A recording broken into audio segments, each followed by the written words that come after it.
And I think we are now live, everyone. What is going on this Super Bowl Sunday? What an absolutely crazy game. Chiefs and 49ers, Jimmy Garoppolo just cannot handle the pressure, but just got done talking about that on Sports Wars and with the Super Bowl and everything. Usually I do this Sunday live stream on my channel around 4:30 Pacific time, 7:30 Eastern, but with so much going on today, I had to push it back during the Super Bowl. But we're doing it now. We're doing it live right now, just before midnight Eastern. Hope everyone's doing awesome. Let me check and make sure that this stream is actually going. And yes, I see it is going. There we go. Trey Courtney's in the house. Biden touch. Hello, Biden. Dash Attack was very upset in the chat early on here, saying that no, she didn't. No freaking way. She can't even get a man to keep a movie. Power move to keep her job. Mary Mayhem is upset. Mary's upset in the chat. What's going on? What's going on? You ass. I just finished shooting my vid on this. Well, I'm sorry, man. You know, I found out about this a little before the Super Bowl started. I obviously couldn't do a video. I just released another thing. But I had to talk about it because who would have thought that after everything that's happened, after everything we've gone through with Disney Star Wars, that they would still be going the identity politics route. And we'll talk about all the details behind it, why Kathleen Kennedy does think that the future is female for Star Wars. She was asked about a newest director for Star Wars, and she said there will absolutely be a female soon directing a new Star Wars movie. The problem is that I don't think she has any idea who the next director of a Star Wars movie is. I think she's just saying she wants it to be a woman, which is a problem, right? That's not how we should be doing this. That's not how we should be determining who gets a job, by what they look like or what body parts they have. How about we go by the quality of their work, the respect that they give to the product? Why don't we do that instead? But yeah, you know, standard operating procedure for Disney Star Wars, for Lucasfilm, for a Kathleen Kennedy headed Lucasfilm, which, can this really last that much longer? Can it really last much longer? Got a lot of people filing in, 42 people watching already. Thank you guys. I am going to pour myself a little drink. Just a little one, a little bit of Jack Daniels, number 7, the original. I don't need no Gentleman Jack because I'm not really a gentleman. Not really. Yeah, we're going to pour a little bit of that tonight. Thank you for my friend On the Mat with Dan Mateos, who has a little YouTube channel of his own. He got me this for, I think for Christmas or something, and I needed to replenish my stocks, so I do appreciate it. And you guys know I'm already going to be drinking some calories, so this may be blasphemy. This may be blasphemy. I'm going to put Diet Coke in it, but I just have to. I can't. I ate way too much on Super Bowl Sunday. I ate way too much. I'm a fucking heathen. I know. But sometimes you got to do what you got to do. At least I'm mixing it. Usually I just drink the Jack straight on stream, don't I, guys? That is true. David says, Mary versus Ryan, Mortal Kombat. Round 1, fight. We could do that. I don't know if Mary has something that that has Mortal Kombat, but I have Mortal Kombat for PS4. The Senate's in the house. What's up, Senate? Hi, Mr. EU Muscles. Hello. What is going on? Let's see who else is here. Guardian Moritar. And I'm pretty sure she's violating some rules. You're talking about by Kathleen Kennedy. Doesn't matter what gender is at all. That is true. That is true. I see this chat. I almost did it just because he said that. I almost said, all right. Well, there's Kenneth Cook. What has Darth Barbie said? Darth Barbie said something. It says, give me a smile. I'm going to try to do it. It's not, you guys know this isn't something I like to do. I don't like to smile. I don't like to be happy. That's not what my world is about. Here we go. Is that good? Is that a smile? Is that what a smile is? I think it is. We'll see. But Midnight's Edge After Dark is here. What's going on, Tom? Darth Barbie's in the house. Christie's in the house too. Benzo. Some wonderful mods that I have here on my channel. Alex is here. Alex, I've seen you all day in chats, brother. Always supporting. Says Ryan. Oh man, let me find these comments. Biden touch says smile looked good to me, Ryan. Well, literally just a glance from Joe Biden, I feel like means consent to him. If you lock eyes with him, it means consent. I totally believe that to be true. I totally believe that to be true at this point. Smile, Bree. Ryan smiling looked like the scene from Terminator 2. Yeah, a little bit. A little bit. Someone's going to meme that. You know, that is my fucking life. Let me show you guys something. What the hell is this? Oh my God. All right, so I made a mistake. I admit it. I freely admit I made a mistake. It's not something you hear from me very often. It's not something I like to talk about, ever. But I made a mistake in telling ABC to do something. We have a channel, a new channel associated with Geeks and Gamers called Park Hoppin'. And Jay Rickman in the chat had a great recommendation for a nickname, like a slogan for Park Hoppin' with Drunk 3PO. It was Park Hoppin' Panties Droppin'. And I got really into it. And I was like, this is what you should do. ABC, you need to make a meme about this. Have a shirt with Drunk 3PO's head saying Park Hoppin' Panties Droppin'. And you should put a metrosexual looking dude in the background because we had just been talking about metrosexual, like what that word means and everything. And this is what came out of it. He's like, yeah, I'll definitely do that. I should have known. Yep, so the meme looks cool. Hold on, let's get that down. Swear about Baby Yoda. I'll get to that in a second, Leia. I'll get to that in a second.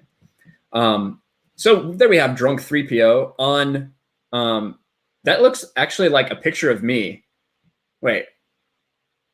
Who is that? That's not me, is it? I don't know who the picture you put it. I don't think that's me. The shirt's not tight enough to be me. But Park Hoppin', panties dropping. In the background, we have Kathleen Kennedy with her panties dropping. I guess I can get rid of all these. With her panties dropping. She looks like a hunchback. She looks like the way what's her face did in The Witcher in the first like 2 episodes. And then we have this. I request a metrosexual looking person over here. It's a picture of myself. Looking jacked, I may add. Veins popping, and my panties are dropping. And I have women's shoes on for some reason. I don't fucking know why. But that's what I get. That's what I get for asking for something funny. Thank you, ABC. Yennefer, thank you. I couldn't remember her name. Yennefer. The hunchback. Thank you. And speaking of that, I have a super chat from Drunk 3PO who says, I love you. You know what? I get so many people saying that in my chat that I need to get a little GIF, one of the little things of Han saying, I know. That would be perfect for moments just like this. And David said Ryan says he'll do anything or say anything for super chats. It's pretty true. But Leia says swear about Baby Yoda. Yeah, baby, this whole stupid baby peanut thing or baby nut. What a weird thing to be saying. First of all, what a weird thing to decide to name your Twitter account Baby Nut. Sounds creepy. But yeah, this stupid Mr. Peanut ad with this baby peanut. And the first thing I thought it was the reason is because of fucking Baby Yoda. That is why. Because Baby Yoda, oh, Baby Yoda's so cute. So now we're all going to start seeing baby everything. That's so freaking retarded. I hate Baby Yoda. Trade Cordy says, fuck Baby Yoda. There you go. Fuck Baby Yoda.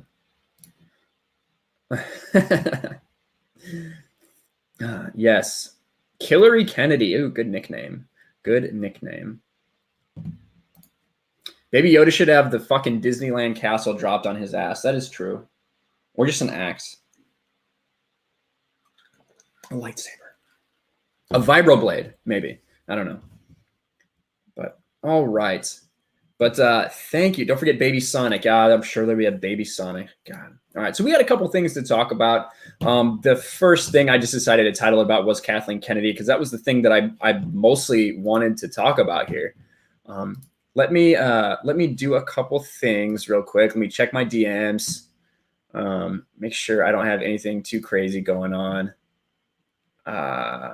What the fuck is going on in there? All right. And I also need to thank my wonderful patrons who I do owe a couple patrons videos from the January because I've just been so busy, but I'm working on those. Those are going to get out soon. I'm looking forward to getting those out for the people that requested them. So that'll be good.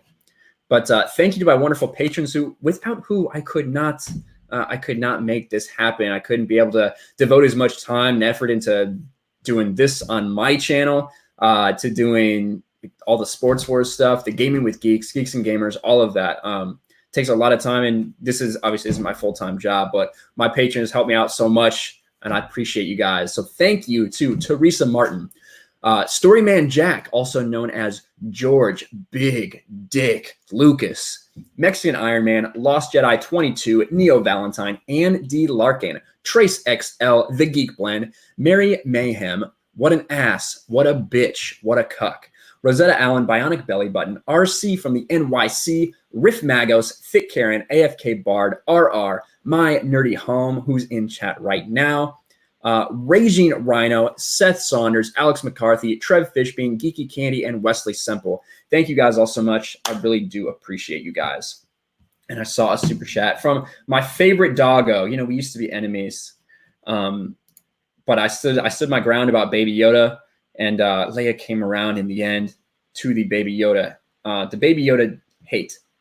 Here we go. A super chat to Baby Yoda's demise. And I will drink to that, Leia. Thank you very much.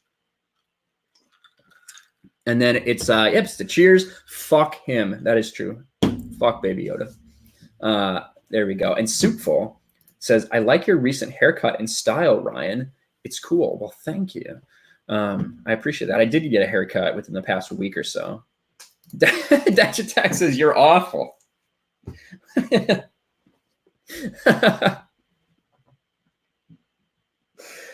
Man, I'm not gonna sit here and argue with you semantics. I kind of am. But if you guys are just getting here, make sure to smash that like button, share the stream out there. So a lot of people already have, and I appreciate you guys so much. The way Ryan says fuck makes me laugh every single time. I don't know why. It's just fucking hilarious. Well, I do say it quite a bit. What is KK saying? All right. What is KK saying? I will get into it. It's almost 12 minutes. And what are we drinking tonight, Frank? We're drinking a little bit of Jack freaking Daniels because that's what we do here. That is what we do. See Facebook messages. Facebook is for freaking boomers, isn't it? I hate that I have it, but oh God. All right. Not important. So let's go ahead and get this screen share. Why don't we? Let's get the screen share going. Oh, and I disappeared. I want to come back though. Let me be in here. All right. So we have this article from Screen Rant, and Kathleen Kennedy recently appeared at the BAFTA Awards, which is like the British Academy for Television and Film Arts or something like that. Basically like the Academy Awards of some sort, some kind of award show for film, acting, all that kind of stuff. So Kathleen Kennedy was there, of course. I think she got some Lifetime Achievement Award for what? I'm not sure. For handing people coffee her entire career and getting put on credits and then eventually getting put in charge of a franchise and running it into the ground. Maybe that's an award that they have at BAFTA. I'm not sure. However, look at the headline. Future Star Wars movie will be directed by a woman, says Kathleen Kennedy. And now the thing is, I don't have a problem if we find a great female director to helm a Star Wars movie. And that's great. If that's the announcement, that would be fine. The problem is when you don't know who it's going to be yet, you haven't announced it to anybody. You guys know you don't have a plan yet. That's why some of the High Republic news got pushed to the side. That's why it also got revealed that they're not going to talk about the movies during this February 24th reveal of Project Luminous. They've pushed that as well, because they do not have directors ready for it. So you don't know who the directors are going to be, but you're asserting that a future one will be a female. Oh, absolutely it will. And we'll get to her exact quotes here soon. And that's the problem, right? That's the problem with a lot of things that are going on in Hollywood today is it's so focused on what body parts you have or what color your skin is or who your parents were. We see it over and over again. And the fact that here we are so many years after, you know, what is it, 4 years removed, almost 5 years removed now, 4 years from when Force Awakens came out, made $2 billion, rocked the entertainment industry. Everyone thought Star Wars was back, baby. It's going full steam ahead. And now we're sitting here 4 years later, and it's half of that. They have half of their audience. They've lost half of their audience with Rise of Skywalker. A lot due to the person that we are looking at right here in Kathleen Kennedy. So that she's still sitting here saying the future is female and the Force is female is crazy. Crazy. So let's see what it actually says. Lucasfilm president Kathleen Kennedy says that a female filmmaker will direct a future Star Wars. Kennedy, who took over as president of Lucasfilm in 2012, recently oversaw production of the conclusion of the Skywalker saga. Let's put that in quotation marks, please. Editors for Screen Rant, let's make sure anytime we put Skywalker saga, we get parentheses around that. I think that's necessary. I think it's necessary because we all know that at the end of the day, it's the Palpatine saga, right? And we got Senate in chat. Got Senate in chat. Take one for the team, Senate.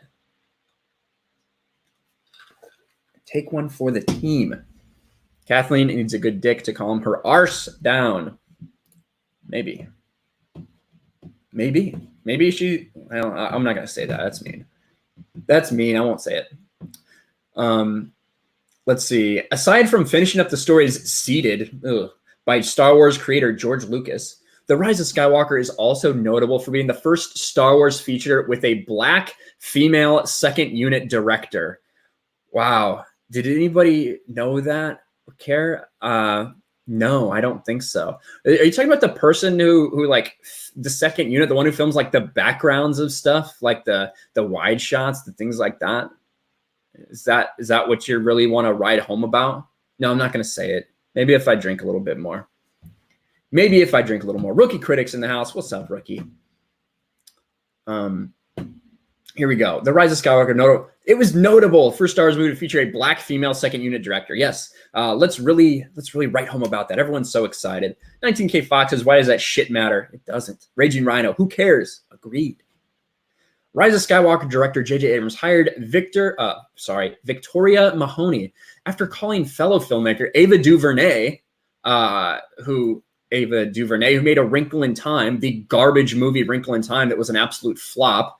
A Wrinkle in Time, to ask for a list of potential female directors. DuVernay, who they're also going to be working together at Warner Brothers because JJ is going there to ruin DC. And Ava DuVernay is supposedly directing a New Gods movie. I think that was supposed to be what was going on originally. I can't wait to see that interpretation. Can't wait. Anyway, Mahoney joined The Rise of Skywalker direct the second unit, the crew responsible for things like establishing shots, stunts, and inserts in April of 2018. Why didn't you just make her the overall director if it really matters this much to you? Still, Kennedy's initiative to diversify the Lucasfilm talent pool didn't end there. Next, she hired Deborah Chow for an episode of Disney Plus series The Mandalorian. No, actually, 2 episodes, but that's all right. Maybe you didn't do your research, Screen Rant. Chow's hiring made her the first woman to direct a live-action story in the 42-year history of the franchise. Well, almost everything before it was done by George Lucas, so that makes sense.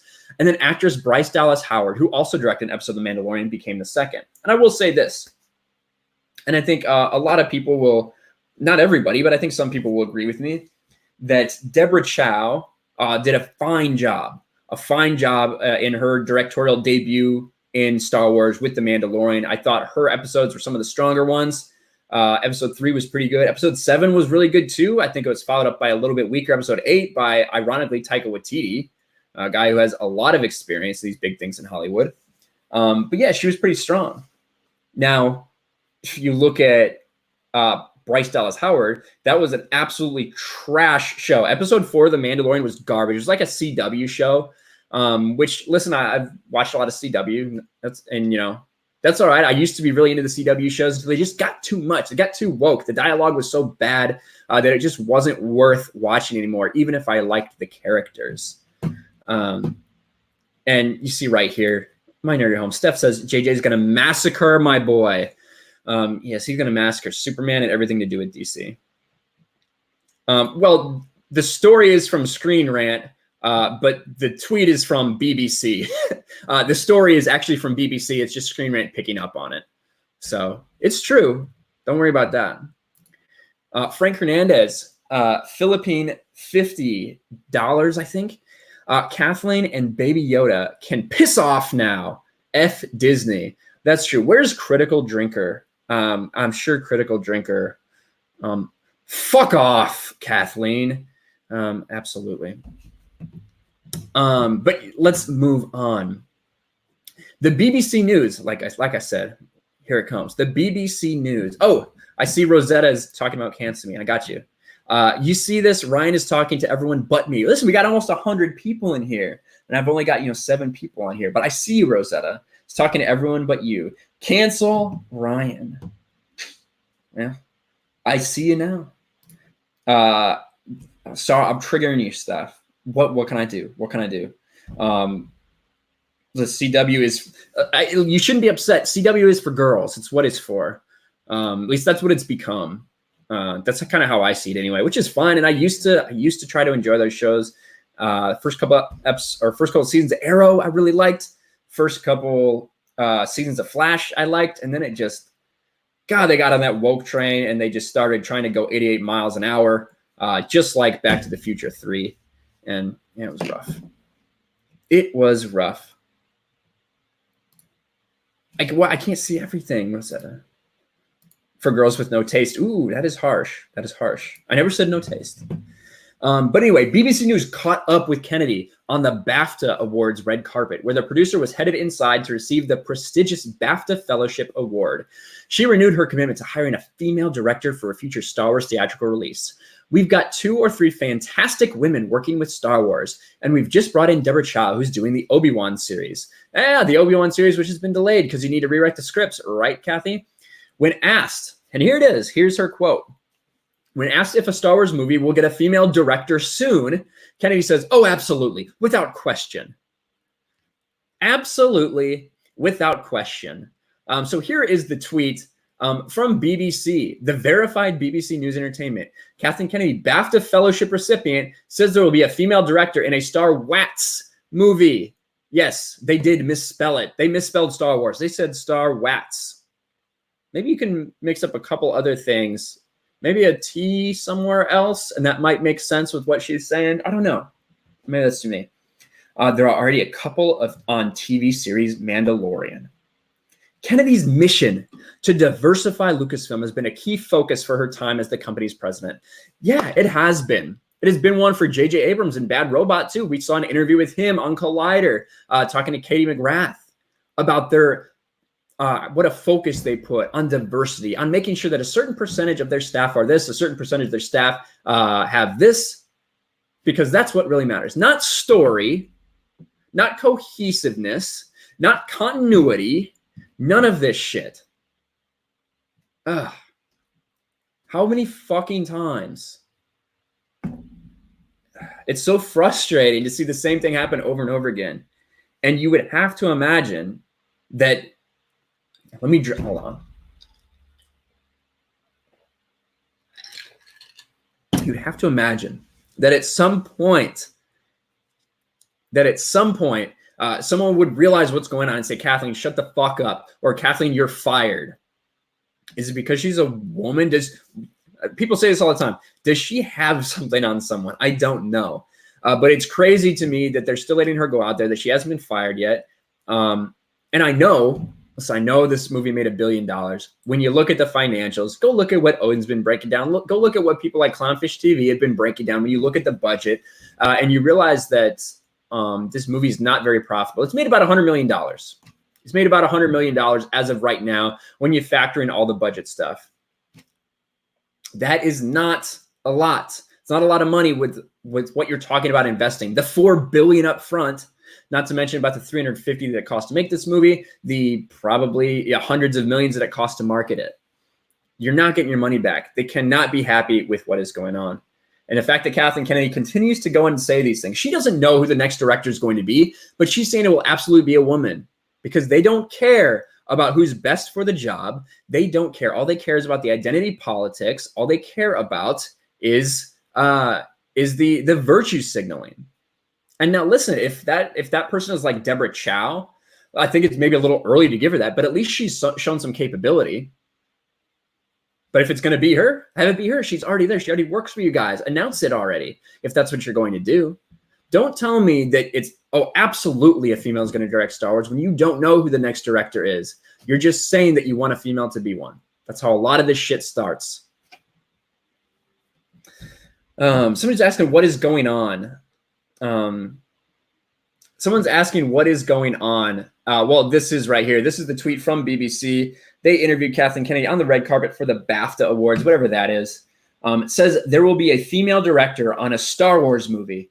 Well, her exact quote, let's fucking roll up here. Here it is. When asked of a Star Wars movie, we'll get a female director soon. Kennedy says, oh, absolutely. Without question. So there it is, guys. The future of Star Wars is female. The Force is female. Don't you know it's current day? Hillary Kennedy has an ironclad contract. However, will she be replaced? I don't know. I don't know. Thought I saw someone in chat there, but I will keep on moving. All right. But that's basically the end of it. They talk about, oh, here it is. Yeah, let's go here. In 2015, when she wore the Force is female shirt and all that stuff, she boasted about the executive changes she had made at Lucasfilm to ensure that half the team would be female. 6 out of 8 of the people in my story group are women. I think it's making a huge difference in the kinds of stories we're trying to tell. Yeah, the story group is fucking garbage. We all know that. There's no continuity. Lethal Lightning's here. What's up, Lethal? Just a quick pop in from work to say the beautiful chat, or say hello to the beautiful chat. Hail the EU. Hail the fucking expanded universe. That is for sure. God, I'm hiccuping now. Matt Wilkins says the same thing. What's up, Matt? Yeah, and the story group is in fucking tatters because you care more about what the people look like, what's in their pants, than if they have any idea what they're doing, if they care about Star Wars, if they know what they're doing continuity-wise. Continuity is a fucking train wreck. Anyone who wants to say that the EU is a mess, you have to be fucking joking. In just the 6 years that we have been with a decanonized Star Wars expanded universe, gone to Legends, with just the Disney canon, there are more retcons, there are more continuity issues than we ever saw in the entirety of the EU, which spanned decades and involved like a pretty decent amount of having to retcon and finagle some things when the prequels came out because the stories have been written before that. They have no idea what they're doing. The story group has no idea what they're doing. The Brits say the EU is a mess. Well, if we're talking about the European Union, the Brits would be correct. They would be.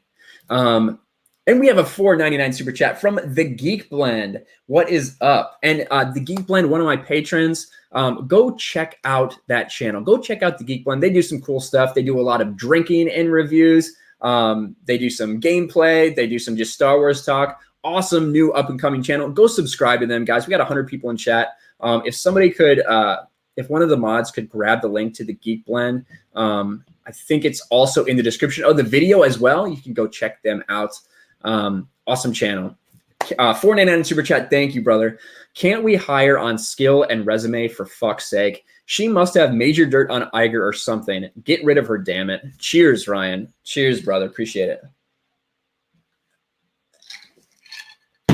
There we go. And I'll drink for every super chat. I'll drink probably more than that, to be honest. But yeah, absolutely. Hey, no problem, brother. No problem. And Anakin Disney Wars is evil. Yeah, that's true. Crazy cat. Well, yeah. Crazy Kathleen Kennedy strikes back. Cue Empire theme. Yeah. All right. And I think that's basically the end of this. A year later, Kennedy says again, she thinks there are many female directors who have the potential to direct a Star Wars movie, adding that, and I've talked to most of them. Have you talked to any good men that would be good for this? Maybe that aren't. I mean, Ryan, well, she might be talking about Ryan Johnson, to be quite honest. I don't know if Ryan Johnson's testosterone level is high enough to qualify as a man. I do think that is questionable. So maybe that's who she's talking to. Becky in the chat says, Ryan, have a drink for me, please. I will. Just because you asked so nicely, Becky. There we go. There we go. At this point, it seems like an inevitability that a woman will helm a Star Wars feature film in the near future. Kennedy's been working on this issue for years. What issue? What issue is there? The fact that there were no Star Wars movies directed by females, is that an issue? I think a bigger issue would be the problem with the storytelling, the problem with hiring the right people, with having continuity, with people that care, with characters that people care about. I went on a rant. I don't know if that was today or yesterday. I don't even know. To be honest, the past couple of days have kind of been a fucking blur for me. I've been really busy. But I went on a rant about Kylo Ren, and I don't give a shit about Kylo Ren. And, you know, the fact that he is the best character in the sequel trilogy that people are asking to save Ben Solo is a fucking travesty. The character's not good. They messed him up. They didn't know what to do with him. He was a mess in this sequel trilogy, but he's the best person they have. And it's just sad. I've got a couple more super chats here. Thank you guys so much. Rosetta Allen. No, Rian Johnson is not a man. I 100% agree. He's not a man. He is not. By no stretch of the imagination. Trey Cordy says, fuck these people. Yeah, I agree.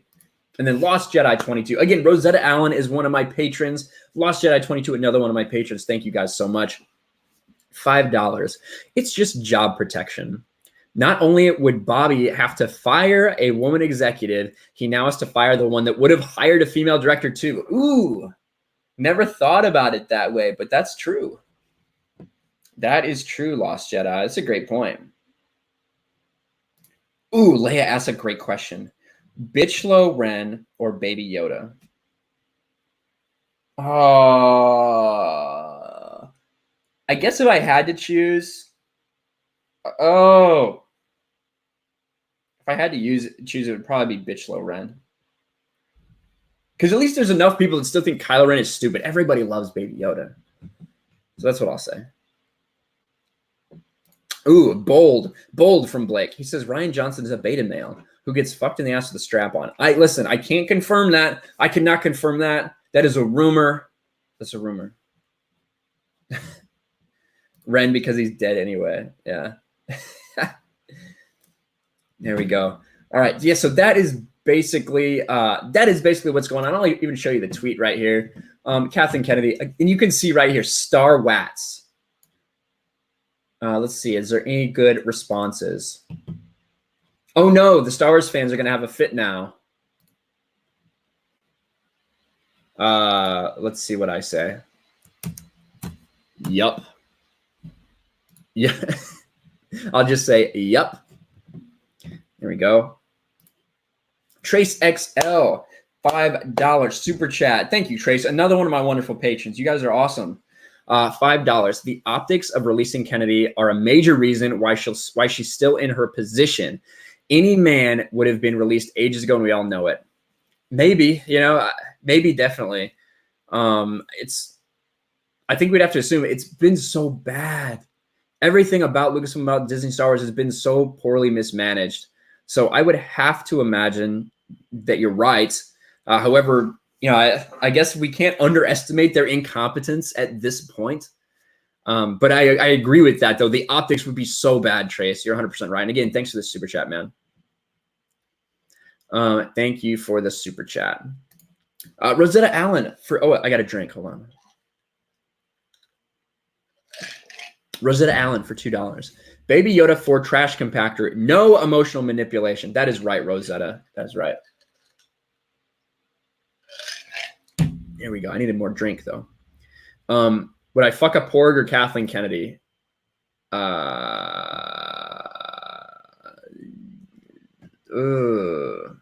Porg, probably. Mr. Pete channel is 75% away to the big time. What's up, Mr. Pete? $2 super chat. Why you hate Baby Yoda? He's saving Star Wats. Haha. Yeah. I've talked about it before a little bit. I should maybe do a big video why I hate Baby Yoda, just so we can get fucking ratioed. But I have issues with what he does for the lore. I have issues with how he's used in the TV show as a crutch. I have an issue with how he changed the tone of the TV show. And I have an issue with the way he's just being used as a marketing tool. Could have been a baby of any species if you wanted a cute factor. I have an issue with the way Favreau told us this show would be nothing about the Force. I have an issue with the way that the public has reacted to Baby Yoda and forgot all about the mediocre to poor plot of The Mandalorians. That's kind of where I'm coming from on Baby Yoda. Tom with an interesting theory. Is KK giving away that Obi-Wan is actually going to be a movie again and we already know Chow is directing? I don't think so. It could be, but I don't think so because she specifically mentioned Chow and Obi-Wan in this article. And here's what she said. This is exactly the quote from Kennedy. So maybe this actually, I didn't even think about that. Maybe this does play a little into those rumors about the movie. Kennedy said, and we just brought in Deborah Chow, who is doing the Obi-Wan series. That's what he said. Or that's what Freudian slip. That's what Kathleen Kennedy said.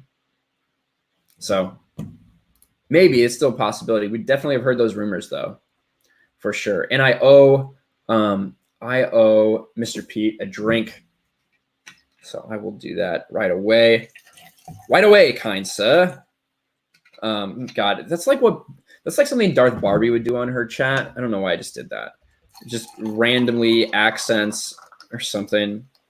I've been watching too much Darth Barbie streaming Battlefront. Maybe that's why I played so bad. I've been watching her just like run around in circles.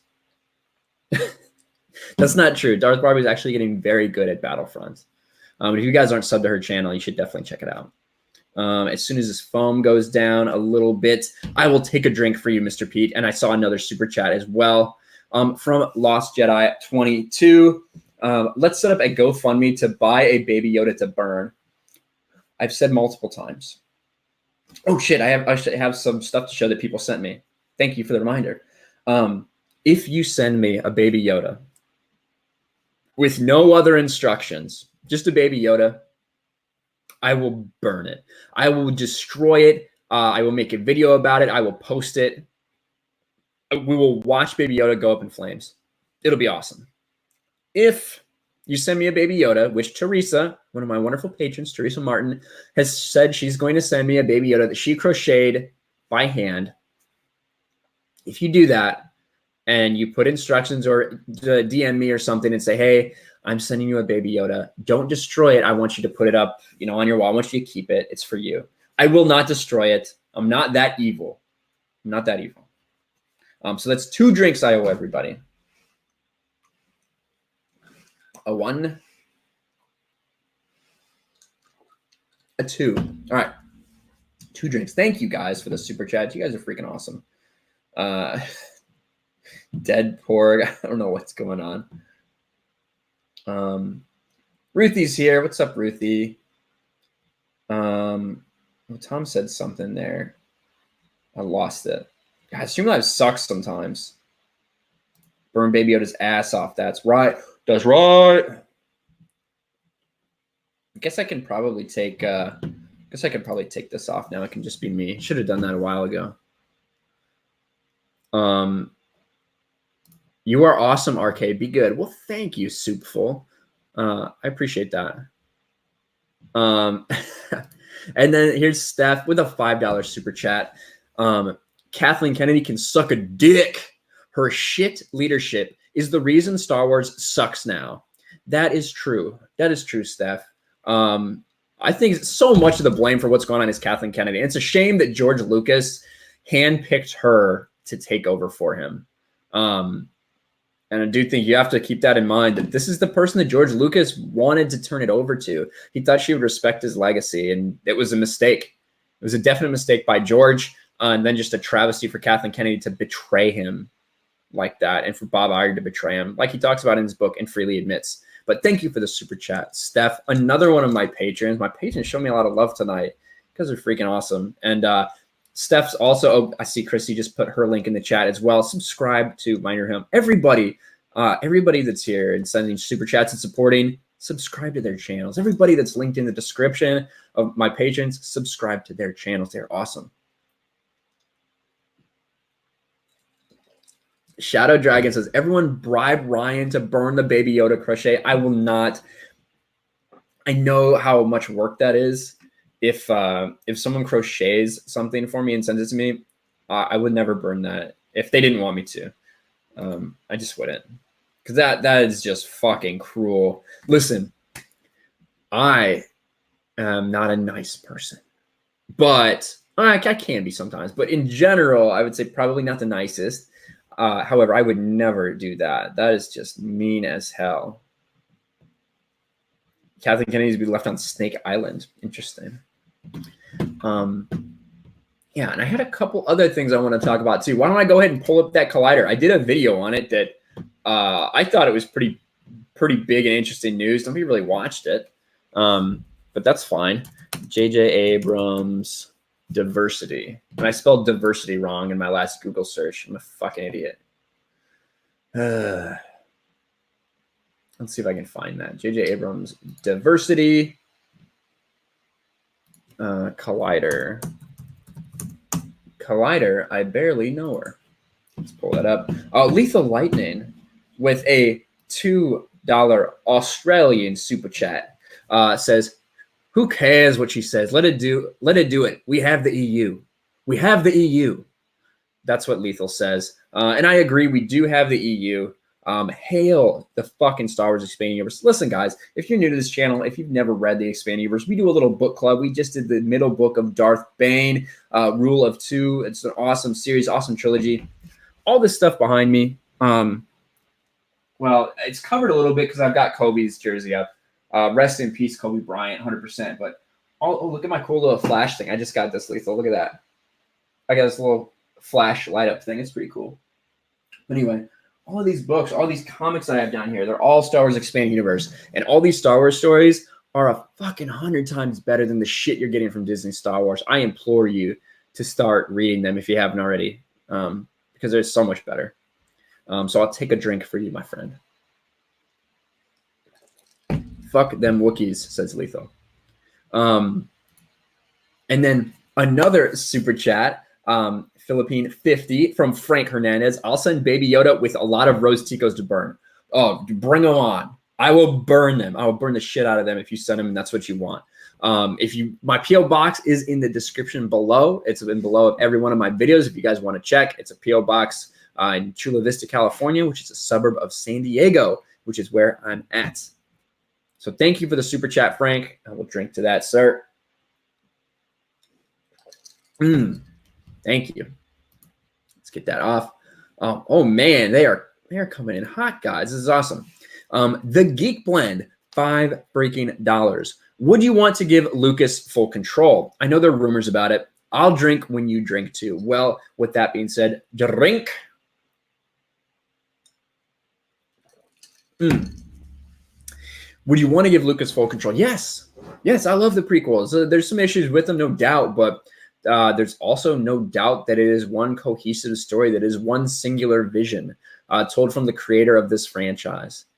Were there things that I may have done differently? Yeah. Were there things that I would like to have seen or not seen? Yeah. Was there acting I wish it'd be a little better? Yeah. But ultimately, I truly and thoroughly enjoyed them. It is the intended story of Star Wars.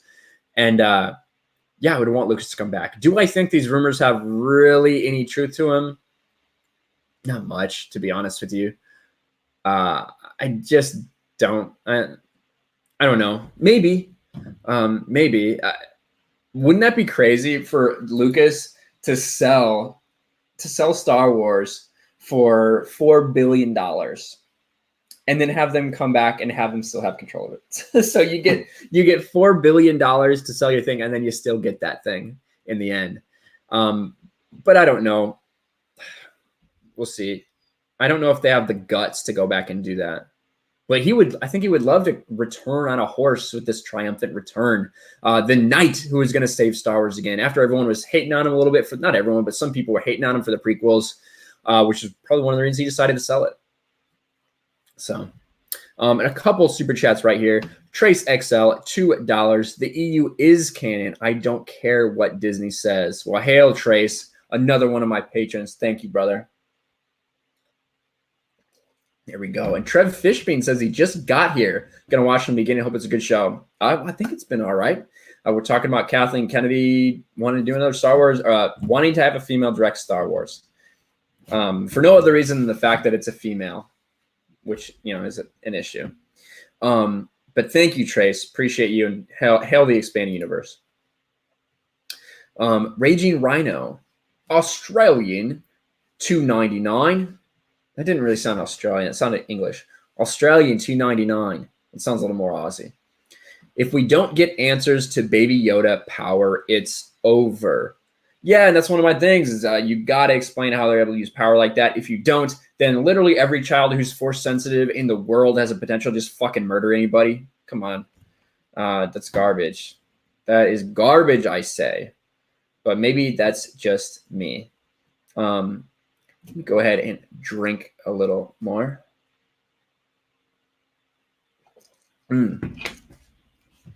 Thank you, Raging Rhino. And Raging Rhino, again, Chrissy just pimped his channel. Raging Rhino is a new creator. He's posted a couple incredible videos, to be honest with you. And actually I'll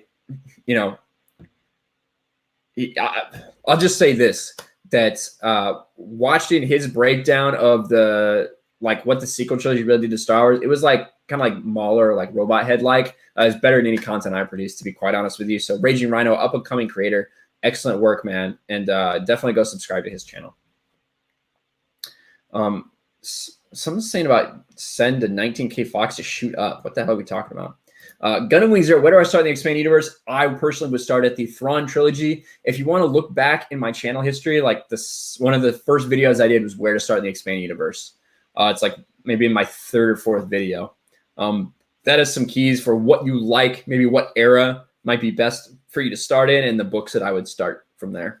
But you can't go wrong with the original Thrawn trilogy: Heir to the Empire, Dark Force Rising, and The Last Command. Rosetta, I want to draw you. I need a headshot photo. A headshot photo. Well, I'll see if I can find one. I mean, I have a lot of pictures on Instagram.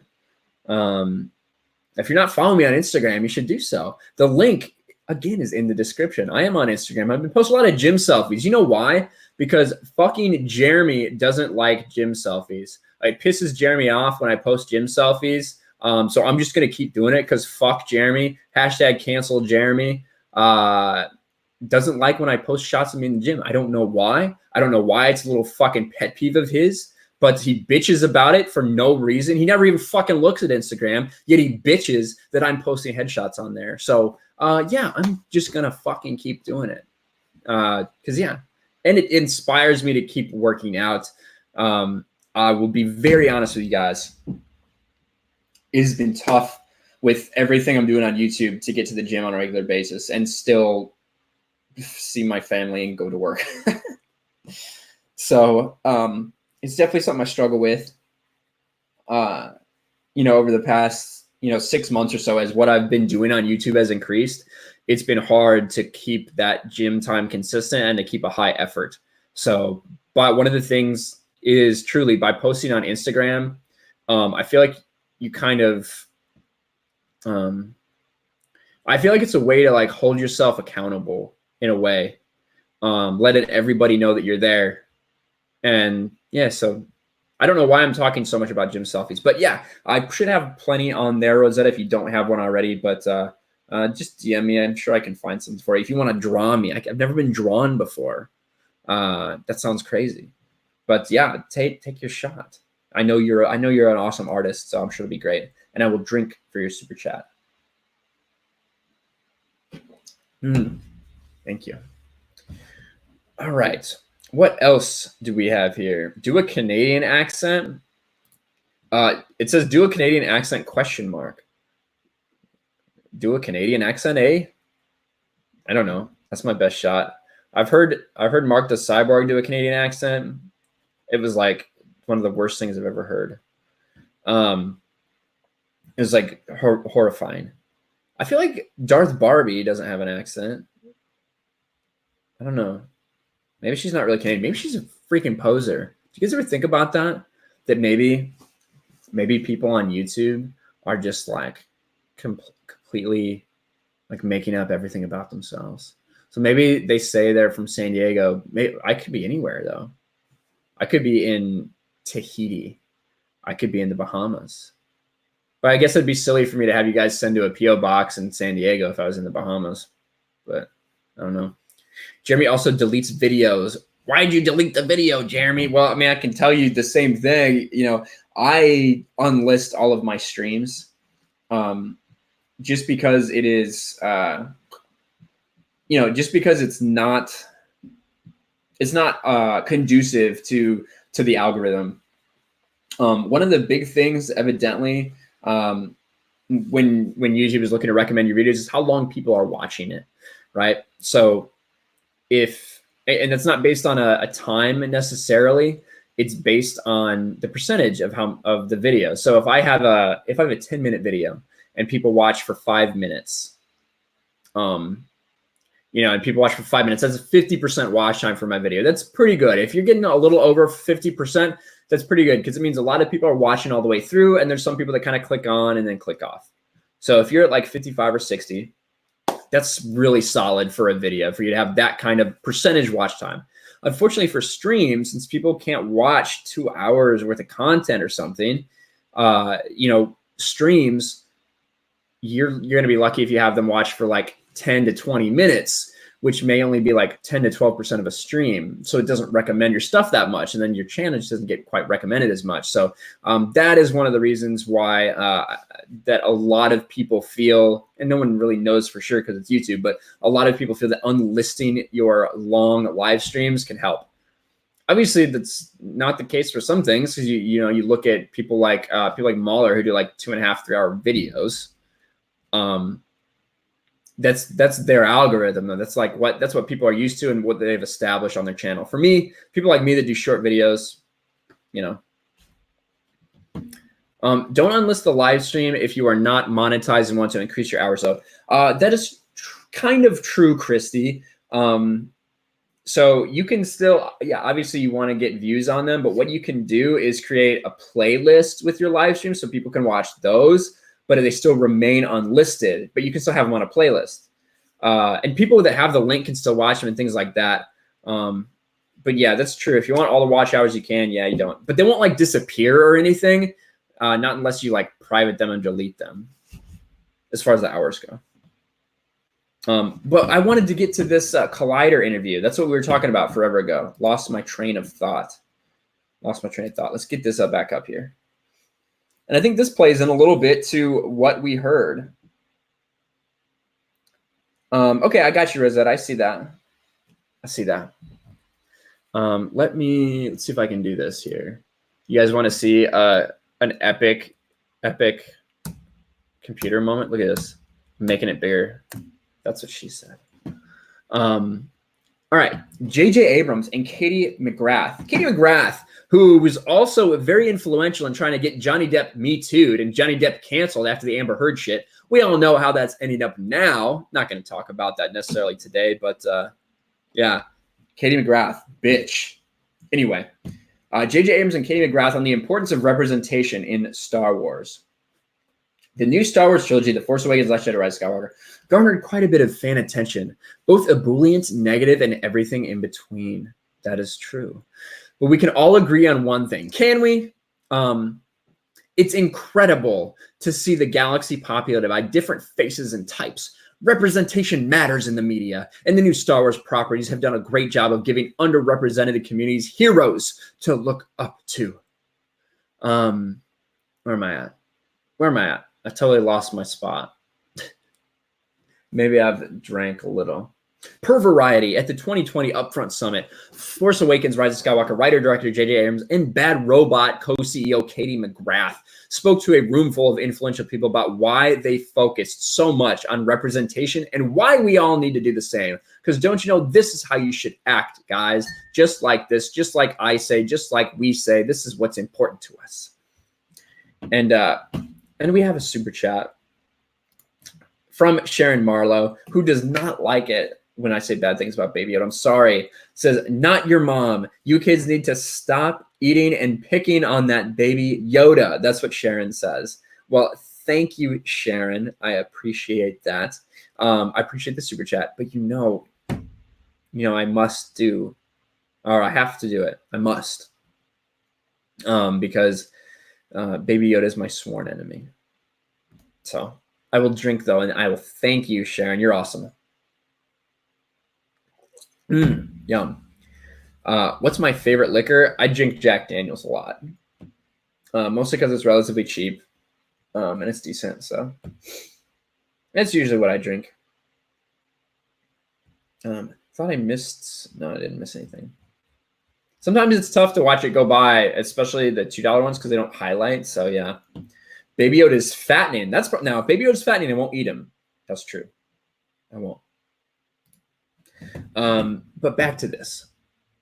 As Abrams and McGrath began putting together and building the building blocks that would become The Force Awakens, McGrath explained that they thought of, I'm going to turn this off. This TV's distracting me because I still got the Super Bowl highlights and stuff going on. McGrath explained they thought about building the story with a female protagonist, a set of 4 main characters, one of whom was Latinx, one of whom was a Nigerian Londoner, one of whom was a woman, a white woman, and one of whom was a white guy. How can we find a way to have every kid who's going to see a movie see a version of themselves in a way that isn't often considered at scale? McGrath also explained the ability to make a Star Wars film as a form of privilege. If we have this moment, this privilege, what do we do with it?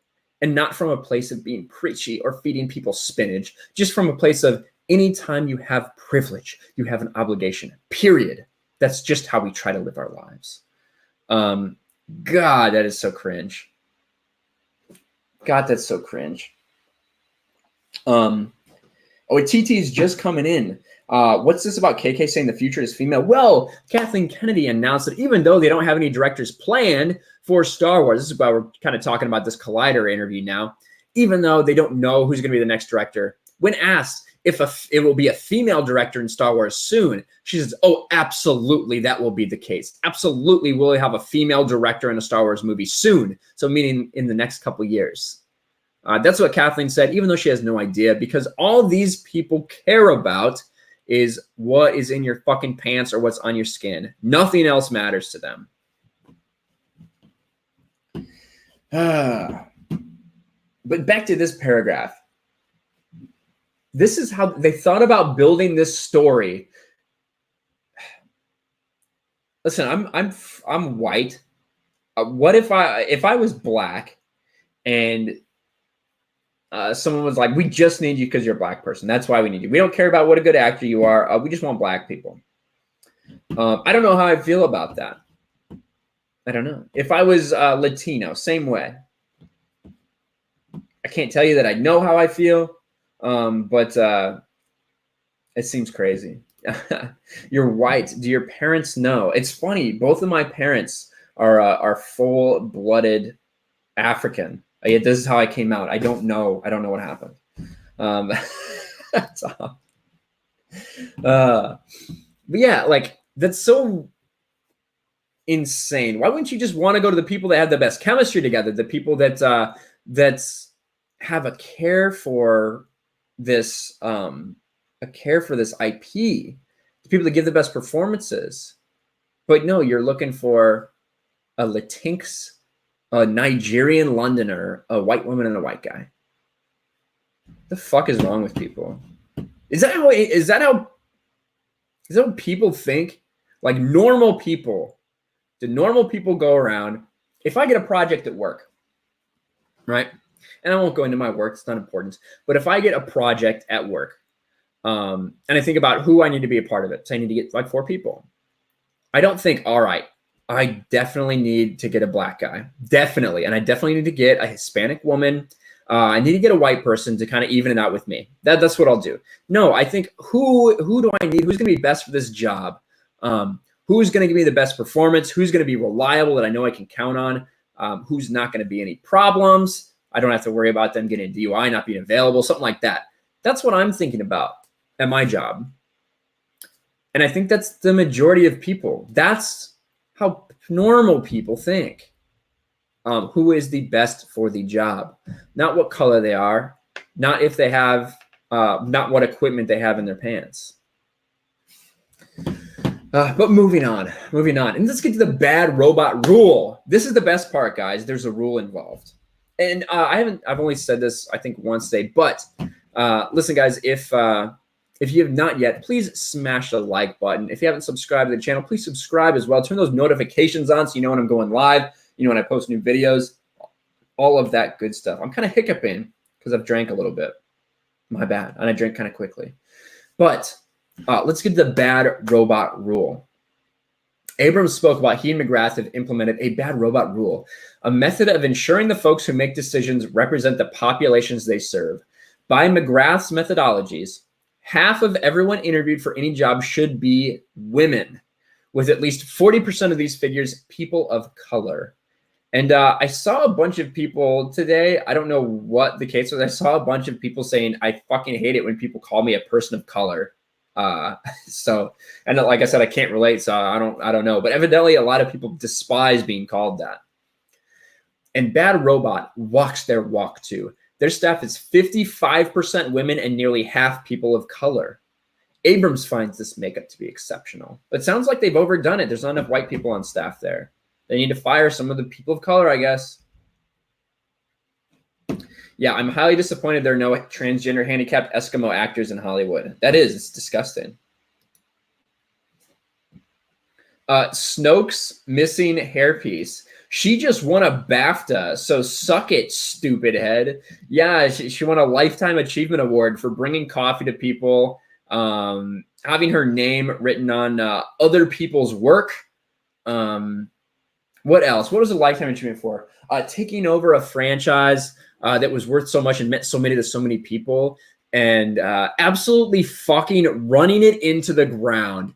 There must be a BAFTA award for the best job at directing a train wreck, because that's what fucking Disney Star Wars is, and that is Kathleen Kennedy's responsibility. I don't know how anyone can fucking defend her at this point. It's disgusting. So yeah, maybe she won a BAFTA, which I had to fucking look up with that, man. I'm not British, so it doesn't, I'd never really heard of these things before. The BAFTA Academy of Film and Television Arts or some shit like that. I don't give a fuck what it is. Kathleen Kennedy won some Lifetime Achievement Award. Congratulations, Kathleen. You're going to go down in history as the person who fucking ruined Star Wars. Congrats. Congratulations on your hardware. Congratulations on your Lifetime Achievement Awards. Go fuck yourself. That's how I feel about it. Anyway, thank you for your comments, though. I appreciate you watching. It makes me listen to what J.J. Abrams says and just imagine the fucking soy in his voice. Just when this happens. A guy who's letting this woman run his company and doing this whole bad robot rule, whatever it is. This is what J.J. Abrams says about it. It makes me emotional, actually, to be in meetings and look around and see people who are never on a usual suspects list. They are never normally people you would think would normally have this job, but they were the best people, and they were there because we made sure we had a shot. I can't tell you how much that it's benefited our business. It makes me emotional. That's what he said. To see all these women and people of color around me. They wouldn't normally have this job. They're not on the usual suspects list. That seems very, very aggressive and very racist, J.J. Abrams. I can't believe you would say something like that. But they were the best people, and they were there because we made sure they had a shot. It's sad for all those qualified people that are just of the wrong race. Isn't that disgusting? And imagine if it were white people. Imagine if it were white people that weren't getting these opportunities. Shouldn't there be some kind of outrage, right? You would think that that would be the case, but no, it's not. It's all about the oppressed, the minorities, quote unquote, and making sure that they get their jobs. I see a couple hails in chat. Thank you guys. I'm not sure what it's for, but thank you. I appreciate it. What you just said about KK is actually etched verbatim on her statue. There you go. Yeah. Trey, that's what I'm talking about, man. And I don't really understand this shit. I don't understand this shit. Like I said, I just know that people fucking hate. A lot of people I've seen hate being called people of color. And like POC is like a standard SJW, like politically correct thing to say now, it seems. I really hate the term POC. It's just colored people switch around. Yeah, man, I don't know. Like, it's ridiculous. I don't really understand what it is. Trey, I'm not oppressed. Fuck these people. Yes, that's right, Trey. That's right, brother. Geek Blend's out of here. Peace, Geek Blend. Appreciate you hanging out, man. But yeah, that's gosh. That came out a couple of days ago. I did a video on it. Like I said, really nobody watched, and that's okay. I thought it was a good video. It was titled some shit like J.J. Abrams cares more about, what was it? It was J.J. Abrams cares more about diversity than a good story. I thought that was awesome. But yeah, nobody really watched it. That's all right. That's all right. You guys are all watching right now. And I have a super chat. Where is it at? Where is it at? There it is. There it is. Frank Hernandez for Philippine 125. Thank you, sir. So Ryan, I don't have experience writing scripts, but I'm half Filipino and half Mexican. Does that mean I can get into Lucasfilm and have any job I want? Hell, you could probably take Kathleen's job, to be honest, Frank. As long as you identify as a woman, you can probably get it. Half Filipino, half Mexican, that's exactly what they're looking for. You basically already have the job. And cheers to you drinking. I'm drinking for super chats. Boom.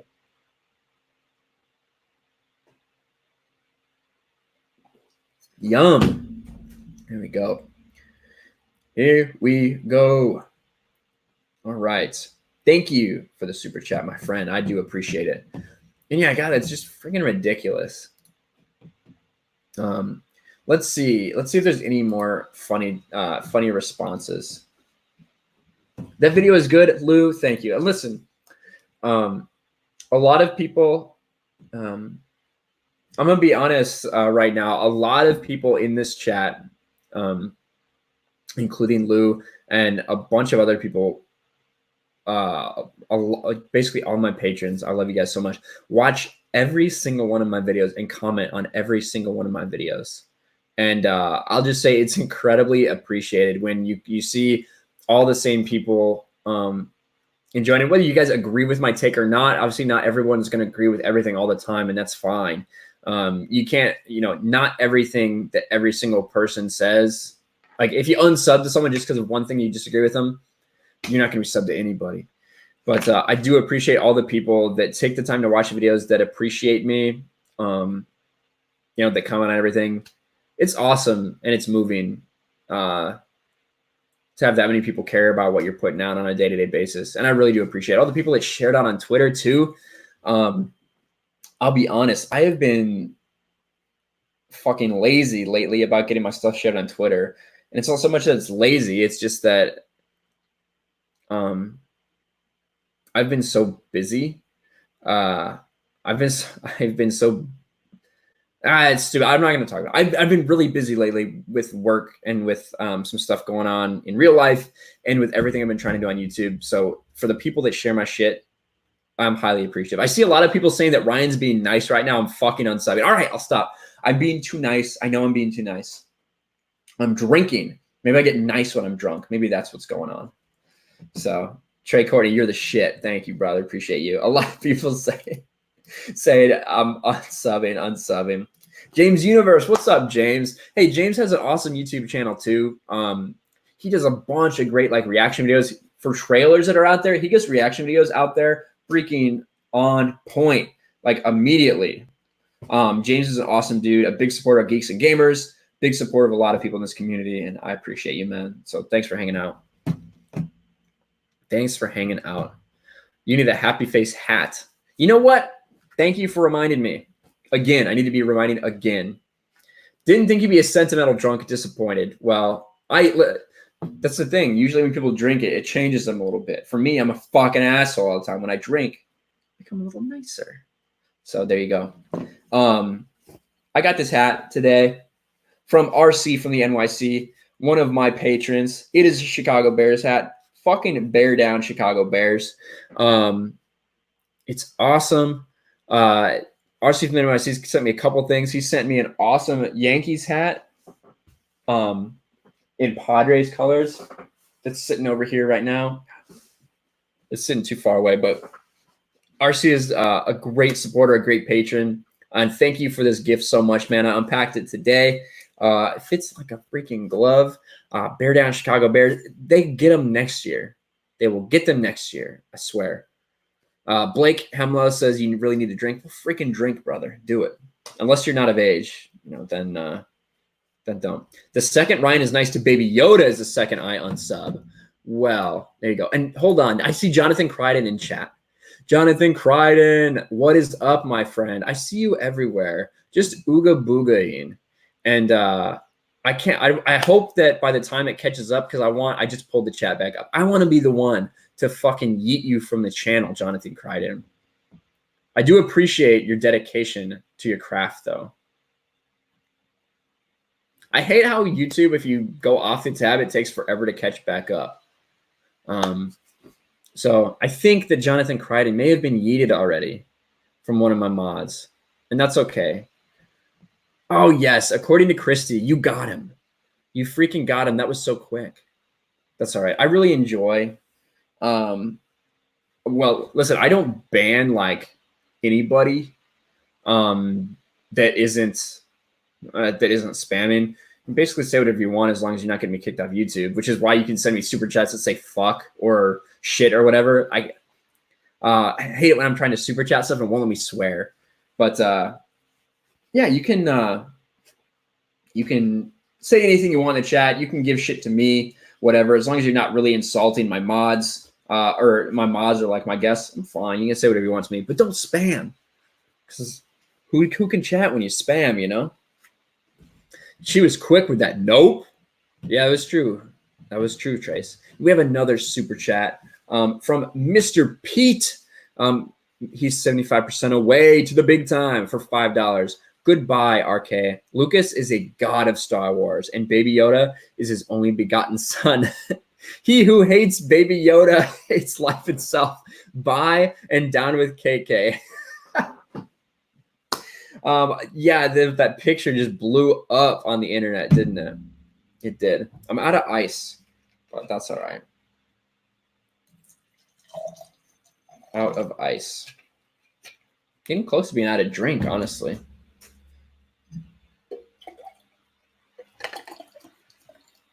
All right. And yes, if you weren't here in the beginning, yeah, I'm using Diet Coke because I don't want I don't want to waste calories.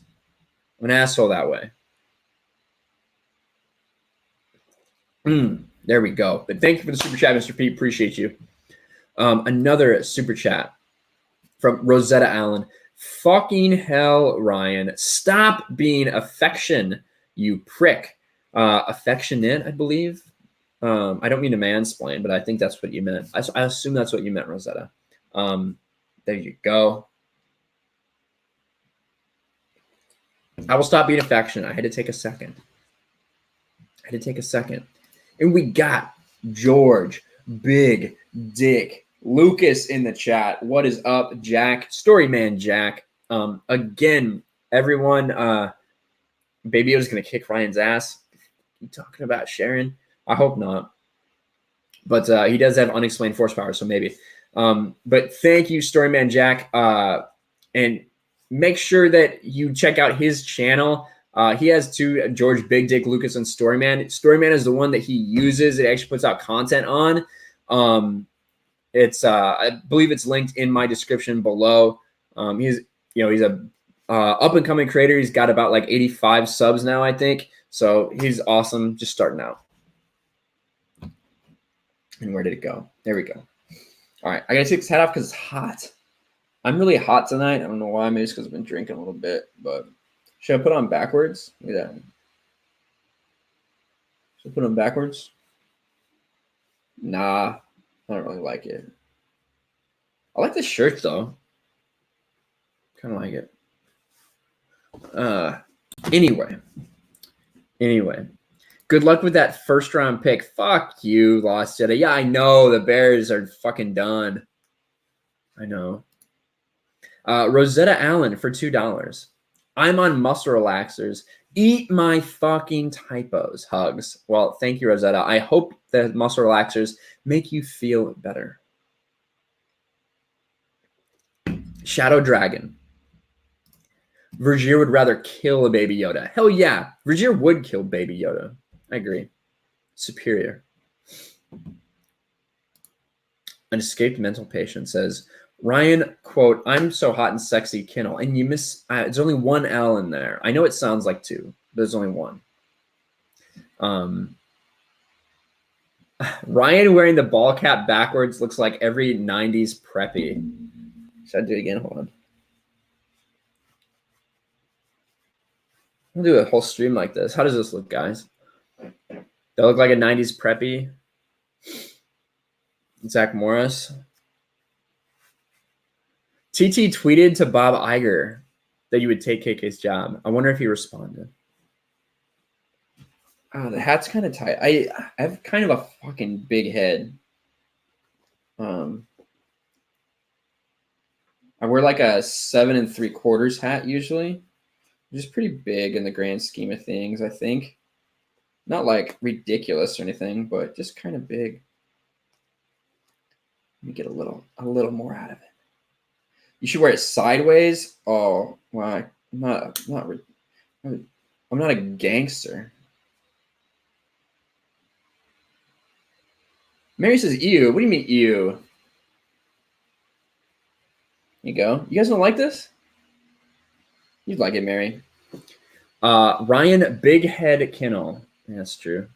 That was my nickname in high school, but for other reasons.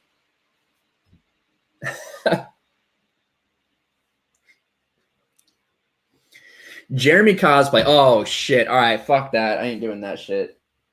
That was it. I shouldn't drop that, though. RC from the NYC sent me this. I'm going to wear the shit out of this, to be honest. I really appreciate you and you sending me this, man. It means a lot. Means a lot, man. So appreciate it. Mary says, I kind of despise you, man. Mary, listen, Mary, you're just upset because I streamed about this story before you could get your video up about it. We know. It's all right, Mary. Hold on. Mary did send me something. Hold on. Let me get it. Let me get it.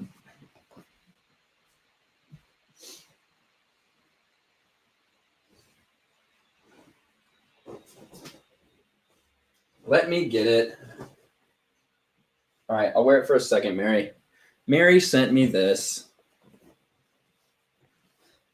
Mary sent me this robe. I haven't worn it forever. I bet Matt Wilkins isn't even still watching anymore. Here it is. Right after Mary says, I really hate him right now. What happens? What happens? I wear it. There you go. Look at that. I want to know what you think now, Mary. Do you fucking hate me? Is that what you're going to say? I'm listening. Schmexy. Okay, maybe you're not so bad, she says. Yeah, that's what I fucking thought. That's what I fucking thought. All right, but it's kind of hot, so I'm not going to wear this for long. But this, listen, I have it right here. I literally had it on standby. Now, it's on the ground. Ryan wears it while cooking rice. I do cook a lot of rice. I cook a lot of rice, in fact, because I do some meal prep and stuff like that. Yeah, I like brown rice. Melissa Lord. Melissa Lord, hello, says, where'd that go? I missed that. Hey, Ryan, hashtag EU. Love you, cutie. Well, thank you, Melissa. I appreciate that. I really do. Thanks for being here. Jonathan Crichton 138. Listen, I'll be honest. Jonathan Crichton spams every chat he's in. He's a bitch. But the fact that he takes the time to find every single chat that I've ever seen, and eventually Jonathan Crichton shows up and says, Ooga booga. He doesn't spam he doesn't spam anything bad. You know, he doesn't spam like the N word or something, or like something something that's disgusting or whatever. He just spams ooga booga. That's literally what Jonathan Crichton spams. So I appreciate the dedication. You will be yeeted immediately, but it's funny. I gotta say, it's a little bit funny, and I respect you. He's not Tyler Norton bad. Tyler Norton spams the chats with like retardation, with bad takes. That's Tyler Norton's problem. But again, oh, hello, Melissa. It's good to see you here. I saw a super chat though. 2 super chats. Oh my. Gray Ghost. What's up, Gray Ghost? A new subscriber, Gray Ghost. What's going on? For $2, Mary is still angry at you for losing Boomer Fortnite. I did.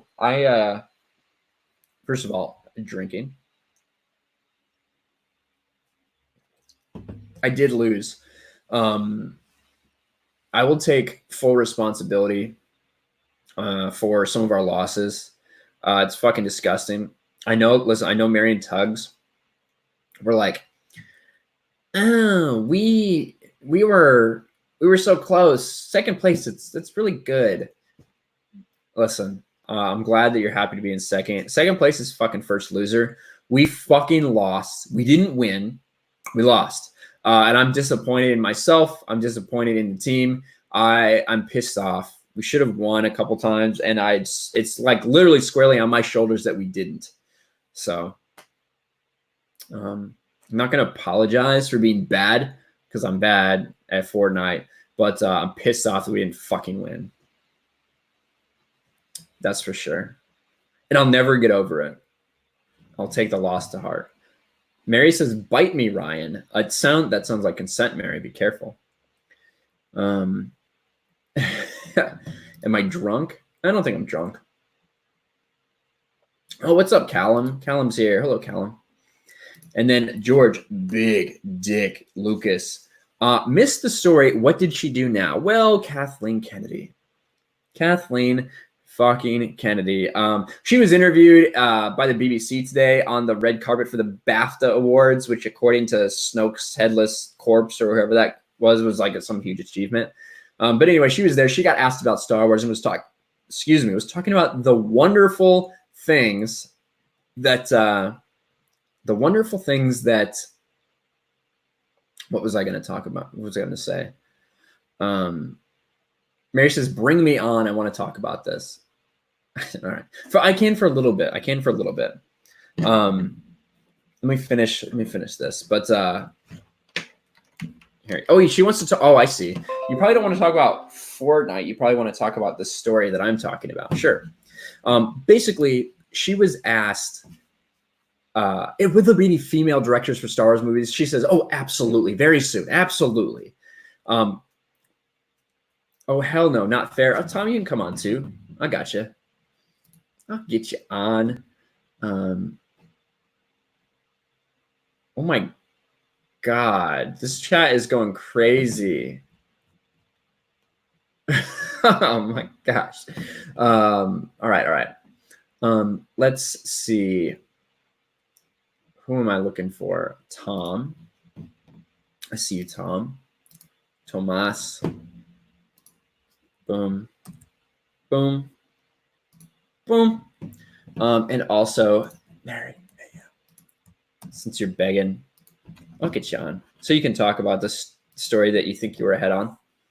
There we go. But yeah, basically Kathleen Kennedy was asked about directions. She goes, oh, definitely. There will absolutely be a female director in Star Wars. I'm going to make sure of it. Again, just the fact that they don't care about who's qualified for what. All they care about is this fucking identity politics bullshit. It's so frustrating. It is so frustrating. So drunk he can remember. I'm not drunk. Yeah, it's something like that. Snoke's headless corpse. You think Mary's pissed off? Mary can build a bridge and get over it. How about that? How about that? Where did the Bears place in the division again? Probably fucking, I think they were third actually. So they were second loser. Oh, that's true, Tom. That is weird. I got you, Tom. I got you, Tom. Jonathan Crichton 7. Oh, Jonathan.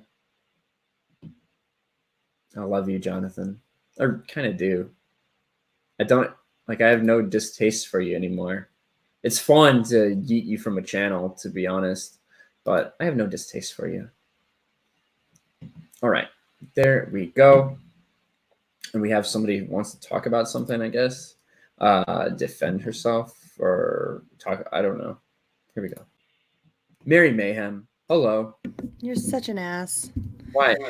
You just are. You exist in the state of assdom all day, every day. But no, I wanted to talk about the Kathleen Kennedy stuff because yes, I was on top of this. I just am not going to be able to upload it till tomorrow because of my Falcon and Winter Soldier reaction to let do its thing for the evening. So, you know, planning. But yeah, it's insane. It's completely insane. You would have thought that by now this woman would have, I don't know, learned her lesson with the complete failure that so much of this has been. You would have thought. You're such an ass. Me? That's you. Sitting there gloating about beating me to it. Where's your Falcon Winter Soldier reaction? So I'm meeting you, Mary, not because I don't like what you say, because I'm echoing a lot anytime I speak. There's a lot of echo on your side. But I will say, while you take care of that, that I was busy with things for Sports Wars for my Falcon and Winter Soldier reaction, which is also why I didn't get to talk about this topic, which I saw about this in the pregame stream that I did on Sports Wars for the Super Bowl. One of the, I guess, 3 streams that I've done today. So that's what I was doing. Have you fixed yourself, Boomer? I think so. You can tell me. I can't hear myself, which is unfortunate, but probably better for the chat. And we also have Tom here. What's going on, Tom? Not much. Tom, the newest mod on the RK Outpost channel. What a dick. Me? Why? You're just a dick sitting there gloating about it. I wasn't going to be like, how many streams can one person do in a day? And I remembered, I think I have the record at something like 6. Do in a day. Is That's there true. too many streams for a man? Yeah. I don't know. The answer, my friend, is blowing in the wind. What blows my mind is the notion, why is she still doubling down on this stuff, right? Look, I'm not saying that a female can't direct Star Wars, because clearly, you know, Deborah Chow did a good job. Yeah. She did a good job. Is she ready to do, you know, a movie? I don't know about that yet. I feel like she did do a good job with Mandalorian. I wanted to see how Obi-Wan Kenobi was going to go, but I don't know that we're even going to be getting a series anymore. We may well wind up getting a movie at this point. It may just circle back around. So I don't know. We're going to wind up seeing. Lou, I want Mary to rage. I feel like raging. I feel like raging a bit at this point. Why? Because all I want is good Star Wars. I don't give a shit who is behind the camera. And they were all talking about, oh, there was the first the first woman of color to be this so much producer on The Rise of Skywalker. I bet she's really proud of that right now. Yeah, the first black woman to do all the bitch work. Yeah, she must be so proud of her attachment to this right now. I'll bet she's putting it on all her resumes. She can't wait for everybody to see how attached she was to this failure. Yeah, she's so legit happy with that right now. It's like you guys are using her way more than she wants to be at this point. You are literally using her for her blackness. And she's just sitting there going. Her blackness. That's true.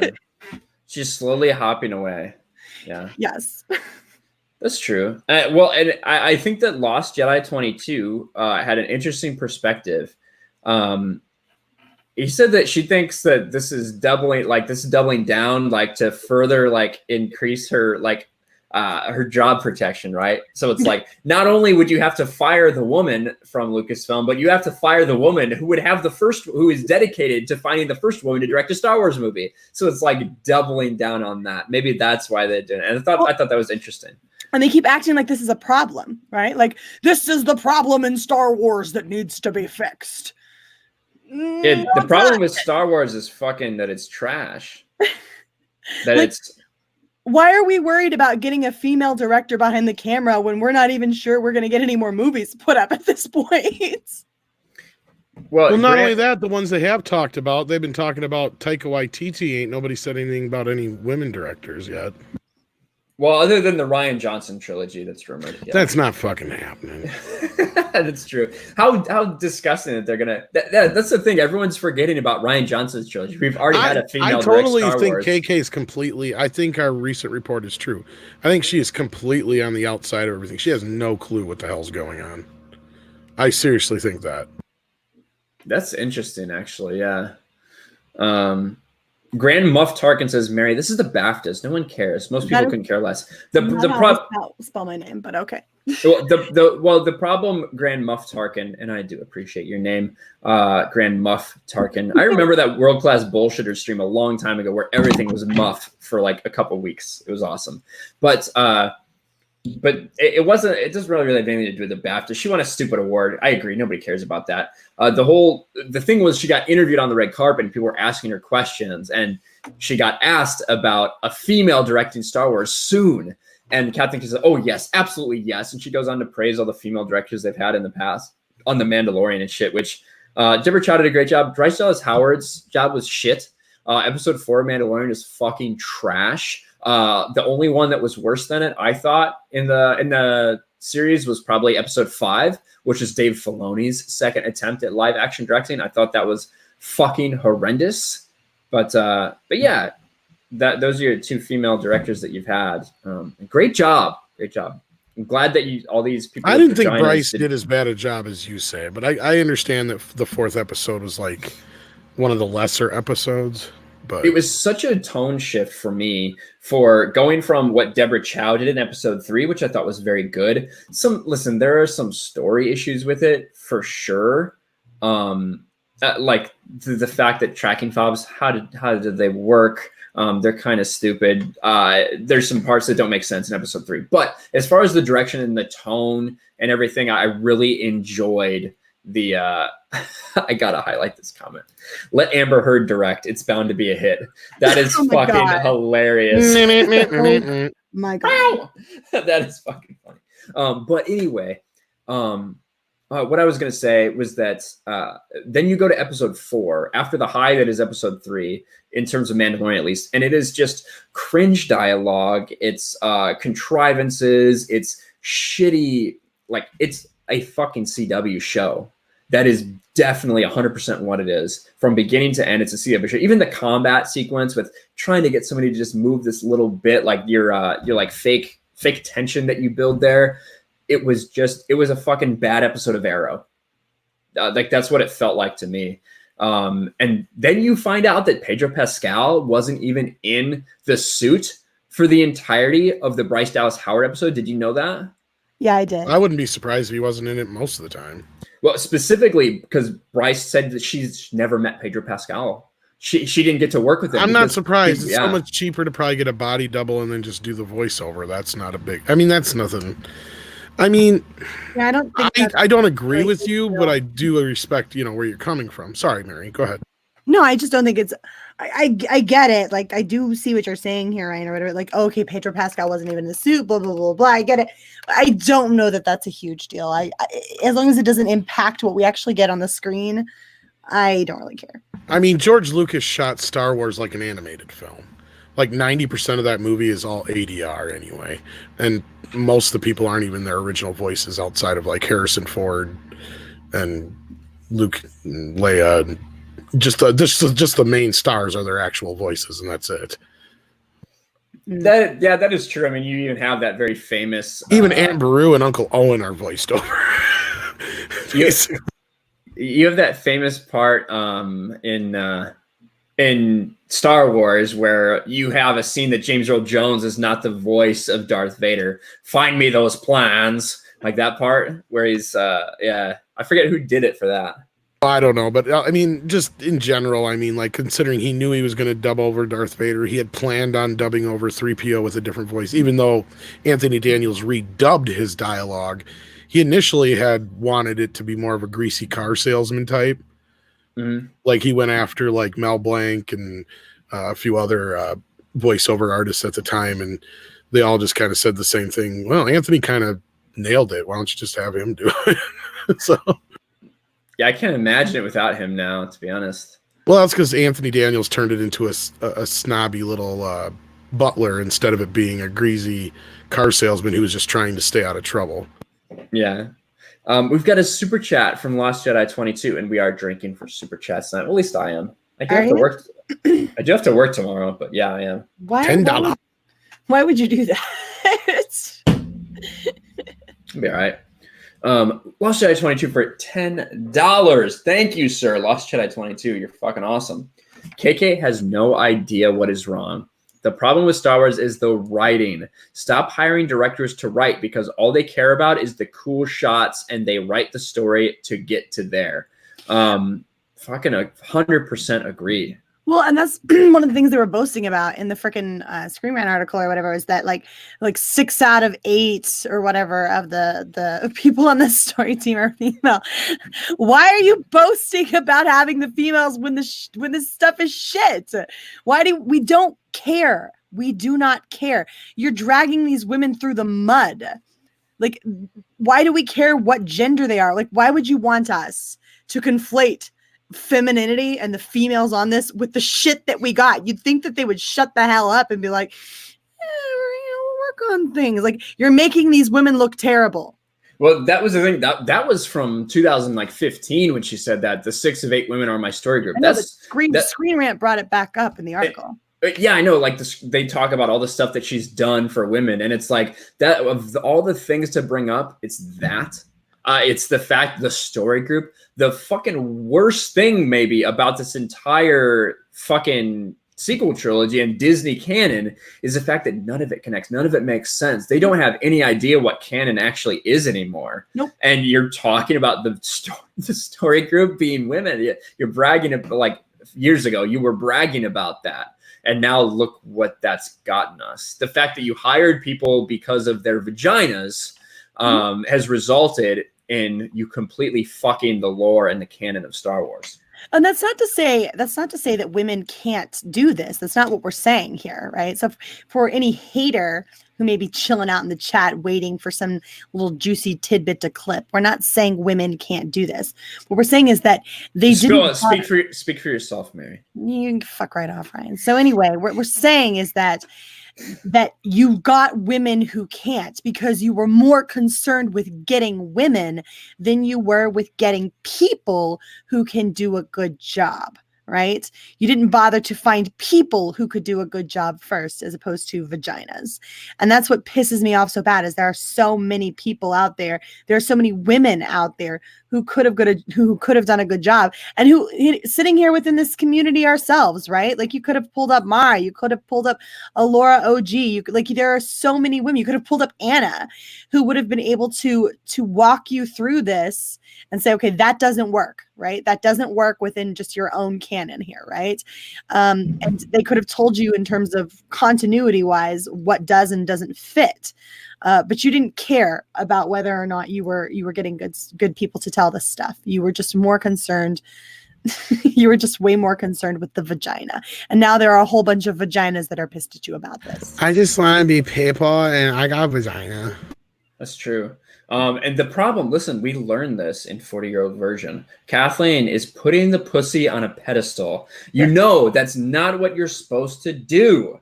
And that's what she's doing right now with Star Wars. And Raging Rhino, Australian 299, mate.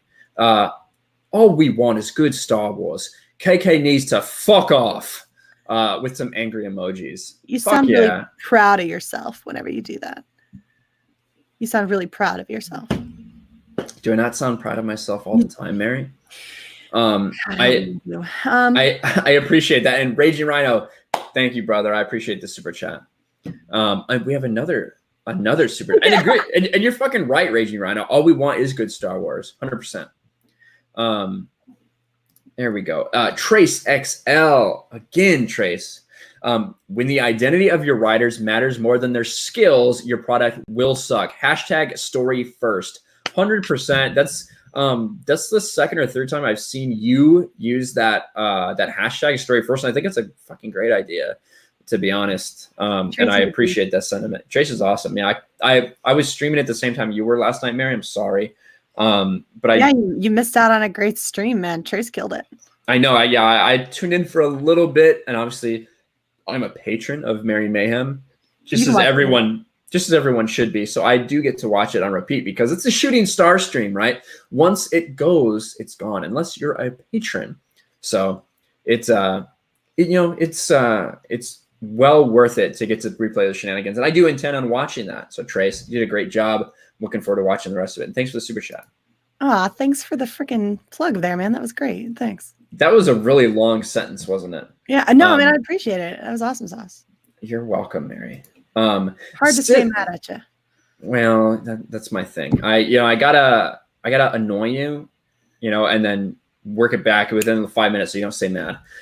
Sith Lord 3827. We just call him Sith Lord though, for $5. I have to agree with Mary. I kind of dislike you also. And that's an awesome robe. LOL. Take care, man. Well, thank you, Sith. I appreciate you, and I will drink for that. I love JJ. He's great. Yep. JJ, so Sith Lord is one of Mary's mods on her channel that does such an incredible job. So thank you. And I need to find Raging Rhino. Christy, one of my wonderful mods, was in chat saying, your accent sucks. Well, we have an Australian right here who says, Aussie accent, not bad. So thank you, Raging Rhino. You didn't say it was good either, though. He said it was not bad. What does that mean? If it's not bad, then it's good. No, not bad doesn't mean good. It just means it isn't bad. It means it might land somewhere in the mediocre area. Soupful, another Aussie, says, no, isn't. Arcade does a good Australian accent. Yeah, well. Fuck yeah. That's whatever. Right. That's right. That's right. All the Australians are coming into White Knight for RK. That's right. What do they say? Hold on. What do you guys say instead of that's right? You say fucking oath. You say fucking oath. That's what you guys say. That's what Lethal says all the time. It typically means Matt. Well, all right, Trace. Yeah. But I got one good and one not bad, so I'll take it. George, Big Dick, Lucas, Storyman Jack for $5. I wrote a story that takes place on the Storyman channel during the OT that didn't touch or hurt canon. That's true. Go check it out on his channel, his Storyman Jack channel, where he talks about that. And I think that he's looking for an artist to represent the female protagonist in that. If I don't recall, I do remember that she was 5'8". I'm like, oh, that's pretty tall for a woman. That's one of the things I remember about it.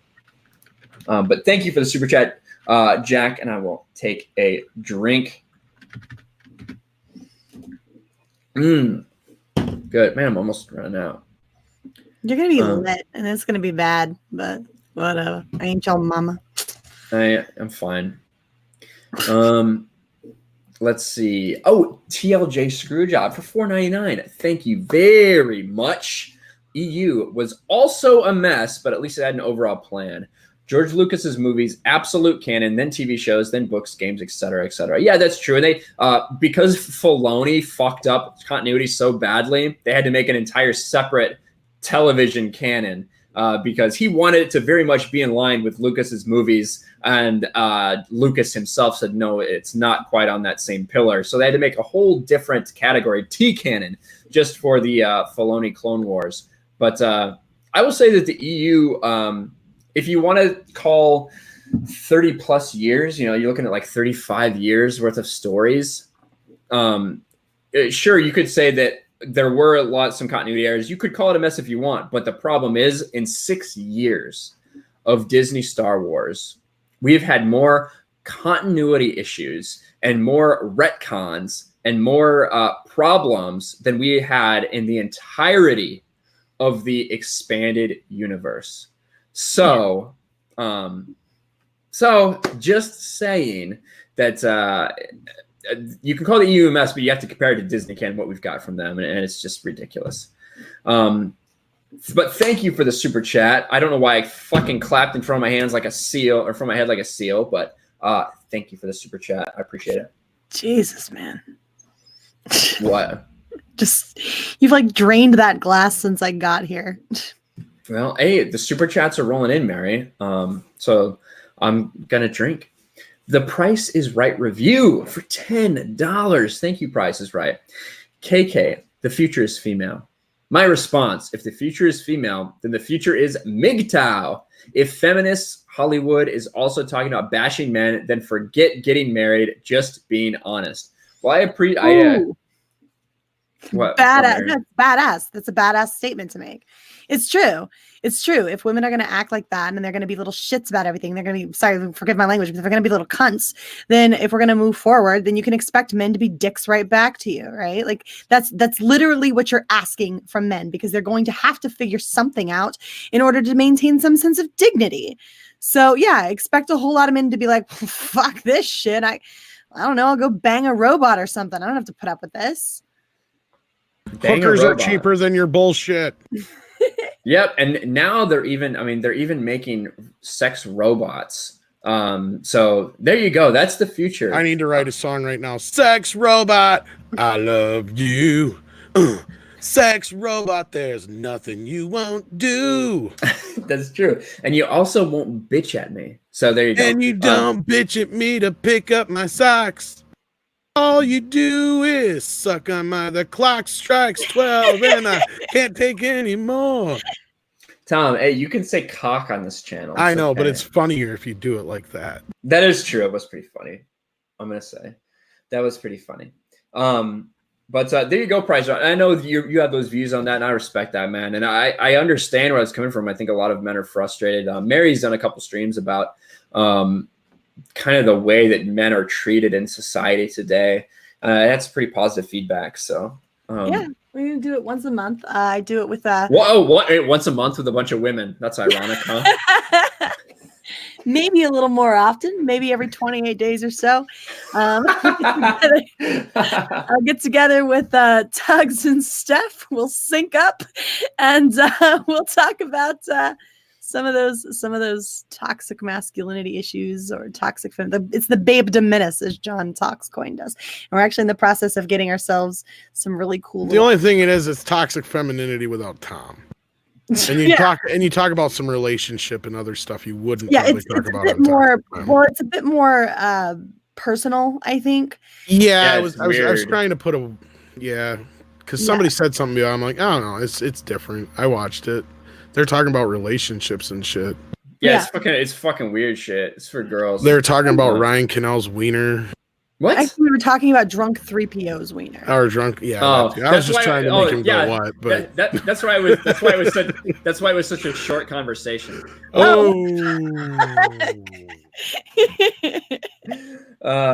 See, listen, even when I'm drunk. One tear, Jay is just crying now, and he doesn't know why.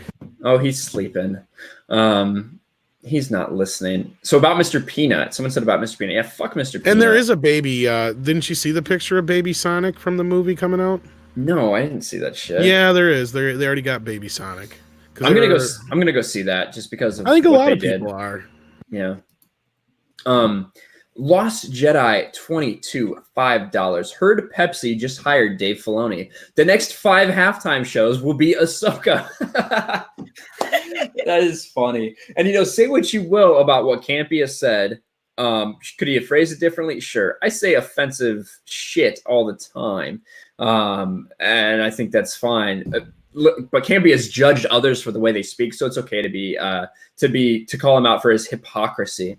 However, what he said about Ahsoka, I don't necessarily agree with the masturbatory part of it, but I agree with a lot of what he said. And I have quotes and I have video clips of Dave Filoni talking about George Lucas always wanted Ahsoka to die in Order 66.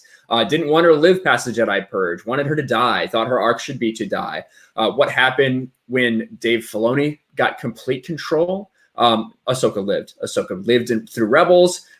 She is Filoni's pet. That is what she is. He loves that freaking character. And we already know, I guess maybe John Campia doesn't actually know about Star Wars canon. We already have an Ahsoka novel that tells us exactly what happens in this Mandalorian siege arc. And we know that Ahsoka defeats Darth Maul and has the opportunity to kill Darth Maul in their duel. Sorry, spoiler alert, but it's already part of Disney canon. she has an opportunity to kill Maul, but instead decide to escape with Rex and escape the planet during Order 66. So we already know that's going to happen. We already know she's going to defeat Maul, even though she's an apprentice and not even an apprentice at this point. But that being said, yeah, Filoni loves Ahsoka for sure. He also likes wolves. Yeah, that's what I'm saying. I don't think Filoni's attracted to Ahsoka because I firmly believe that Dave Filoni fucks animals. I think he's a furry. I've said it a million times. He's obsessed with wolves. I knew if I said that he would go off on a rant. I like the movie Teen Wolf with Michael J. I just Fox. love triggering Ryan. It's not even triggered. It's just No, I knew facts. exactly how to bait you. It doesn't take anything. You just know what little buttons to push, and Ryan's just like, yeah, come fucker. That picture I'm sharing there, Ryan, that's the shirt I got on right now, but my shirt's blue. Oh my god! That's the T-shirt I'm wearing right now. Yeah. It's like cuteness overload. You're lucky, Tom. You're lucky that I'm not here with you right now because I would have to burn the shirt and you would be a casualty. Do you know how many people want my Baby Yoda shirts? This is one of the two I have. And everywhere I go, people are like, oh, I want that shirt. Where'd you get it? I know it pisses me off so much. Aw, poor Ryan. Would you get the fuck off your phone, Ryan? You're on a stream. Sorry. Well, yeah, I got other people now. Other people are here too. So, yeah. But thank you, Lost Chat. I took my drink. According to Christy, is giving me orders. LOL. Stop drinking alcohol and drink water. Well, for this super chat, I will drink some water from my Star Wars cup. My Performa. I have a Performa affiliate link that's in the chat. I don't even know if it works anymore because I don't think anyone's ever bought anything from it. But if you want something cool to Star Wars and you want to get it from Performa, go check out that link. It's somewhere in my description, I think. Hashtag sponsored. It's not a big deal. Literally no one's ever bought Sponsors anything. rock. Yeah. Sponsors bought me a 4K TV. Did they really? That's nice. Yes. That's It incredible. was a cheap one, but you know what? It's big, and I haven't opened it yet. Just like my Xbox that's still sitting in the box. I don't have time. You know, it's incredible. This is a really weird thing to talk about. We have 100 people watching right now. It's the fucking middle of the night. Thank you, guys. By the way, you're welcome. I brought the sexy to it, so. I'm bringing sexy back. Ow, ow. Well, to be fair, I had like 116 watching before he came on, Mary. But it's okay. We got the numbers back up. And who did that? It took no time for the Super Bowl thing with Shakira for somebody to put a dildo in her hand when she's doing the licky thing on the microphone. Like literally, before I ever even saw the real thing, somebody had the fake one. I'm like, is that fucking real? Because it looked real. I'm like, that can't be real. That'd be worse than the titty thing when with Janet Jackson. I remember that when that went down. My roommate's boyfriend at the time, he was like downstairs watching it and I was upstairs watching it, and it happened, and I don't even know why we were in separate rooms. We met each other halfway up and down the stairs. I was like, did you see that? He was like, oh no. I was like, that was boob. And he was like, right? And it was great. I can't believe how much of America lost their fucking minds over that. So fucking hot. That was insane. I remember that too. I was like a child when that happened. She got like a $10,000 or more than that, I think, dollar fine from the FCC, and CBS got fined, and it was crazy. But they definitely like the hype from that was insane. I think it was a complete and utter motherfucking accident. I really don't think anybody should have been fined. I think everybody made a big, huge deal out of nothing. I mean, Christy says really. titty gate. Titty gate. Yeah. It was. I think that I think it was called Boob Gate then, but yeah, it was a wardrobe malfunction. I really don't think the whole thing was supposed to come off like that, Soul Assassin. I really don't. I think it was just meant to come, and this pasty came off with the other part was all. What the hell are those? Maple leaf. I got an A. So I even said A with it. So Darth Barbie sent me some stuff. She sent me some Canadian treats, some chocolate and some maple leaf cookies, and there's a bunch of shit in French, freaking Canadians. But I'm afraid of Canadians. But I'm gonna try these. So. Oh, is that why you're eating on stream? They smell like Plain maple. Canada. It's more cliche to be maple flavor.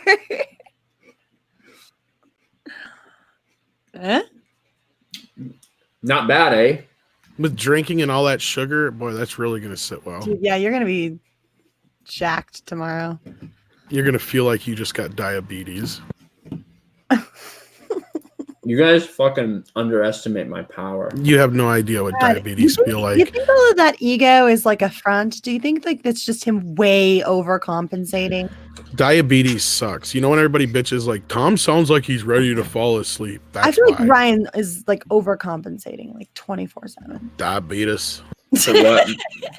I have a really shitty car, so maybe. I got a shitty car too. I spent a bunch of money on a car. I got Barney fifed on a really what I thought was a nice car, and then it turned out I just bought some little old lady and old guy's fucking problem. And now I got stuck with this piece of shit Cavalier that's been running now for almost a year, so I can't bitch too much. Knock on wood. I my car finally died. I had a 2004 Honda Civic. A How manual dare you? manual transmission, manual windows, manual locks. The driver's side lock didn't even have to work to lock the door. Did you drive out to Vegas when you came out there, or did you fly? Yes, I drove. I was going to say, I thought you and Justin. Justin, whatever he calls himself now. Proper Jenny. Justin Proper. Yeah, I don't like that. The Proper Justin's better than Justin Proper. But yeah, he drove out there as well. I had a tough time getting out there because my car's so old and shitty. But it finally killed it, so I had to upgrade. I'm recently. really still thinking about moving to Vegas, or at least outside of Vegas, or something. I don't know. I'm contemplating it, but it's a big move. It's cheap there. But let me get to this super chat. Storyman Jack, also known as Big Dick Lucas. He changed his name. No, Well, his YouTube channel name. Yeah, the Big Dick Lucas thing is more of like the Twitter that kind of blew up for him. But his Storyman Jack is his like channel where he actually produces content. I can't help it if Daddy's got a big dick. That's true. Big Dick Lucas, that's me. Merry Mayhem and Midnight's Edge After Dark, along with Ryan Kinel, RK Outpost, are the best. Much love. Well, thank you, Storyman Jack, aka George Big. You know that Lucas. worm that comes out in Empire Strikes Back? Oh God. That's not a puppet. Oh man, real life. So that's. Daddy went to work and saved some money. You know how much a puppet would have cost? All I did was just stick my dick in a hole. Look,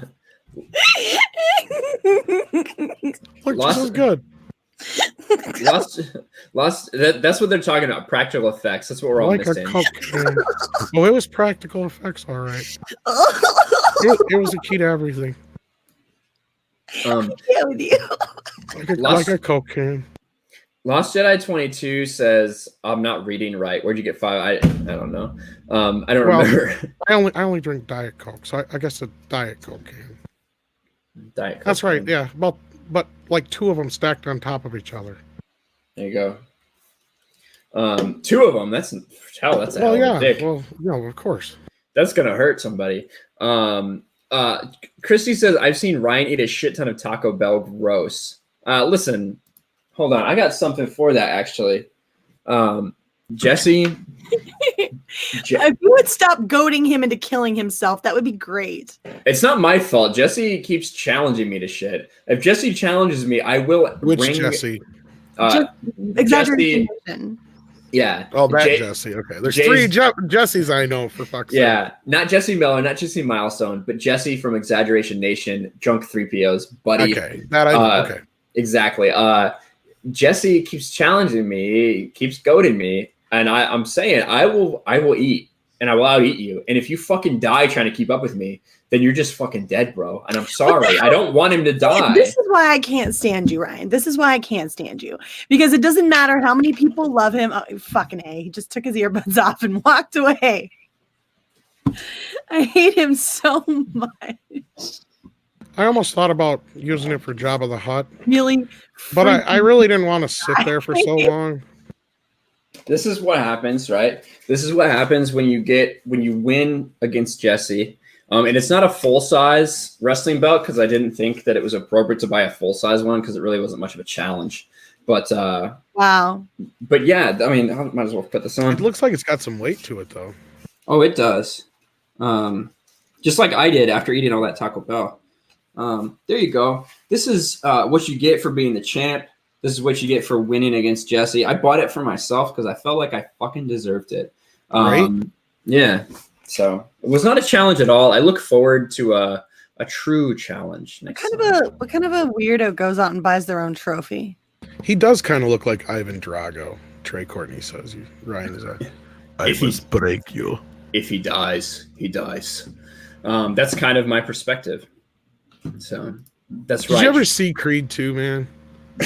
Creed 2? I actually own it. Hold on. Oh, I fucking love that one compared to even the first one. It's like I was so happy they brought him back and the son story and everything. I love that movie. Yeah, I actually bought it. So on Black Friday, I went out and I bought a bunch of fucking Blu-rays because I wanted to do giveaways. And until somebody hits you up with the I money did too, in the bank but you know case. how hard it is to get to the fucking post office? Well, I have one right by me. It's just You're not that lucky. hard. Well, I gotta get this shit out. That just reminds me. I gotta dig up everybody's info. But yeah, I have a whole fucking table full of Blu-rays that I want to give away to people, but I just don't kind of know how to do it. I'll probably just do some patron giveaways and stuff and a couple streams.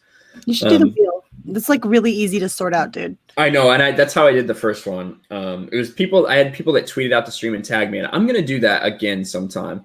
Not tonight because I don't think I'll be able to sort it out. To be quite honest, is that fucking funny? Lame. But I do have a Creed 2 right over there. I'm looking at it. At least I think it says Creed 2. But Creed 2. Yeah, I like what Trey says. Until somebody hits you up with that money in the bank case with some tacos in it, that'd be pretty funny. I could probably put you under the table eating Taco Bell, but you know I'm a big motherfucker too. Yeah, that's probably true. But listen, I feel like I out-eat my weight class by quite a bit. You'd give me a run for my money, probably. I think I would. I can eat quite a bit. It's pretty disgusting. And I'd probably go into diabetic shock now, but That's true. That's what I would make. I'd make it the challenge to be an hour long to make sure that you wouldn't be able to neutralize the diabetes that you. Why are you trying to kill all my friends? Like my favorite easy. people, you're determined to murder. It's not that I'm trying.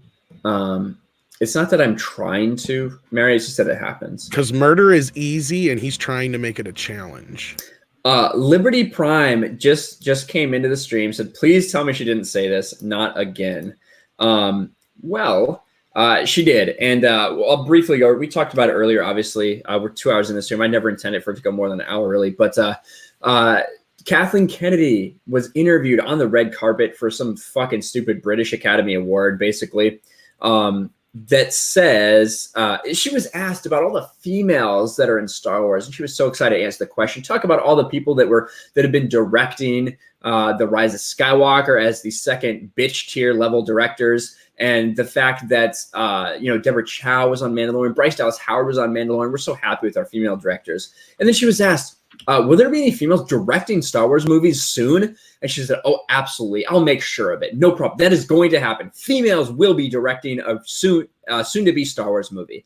That's what she said. That's what she said, in fact, but with none of the sexual connotations and just with Kathleen Kennedy connotations.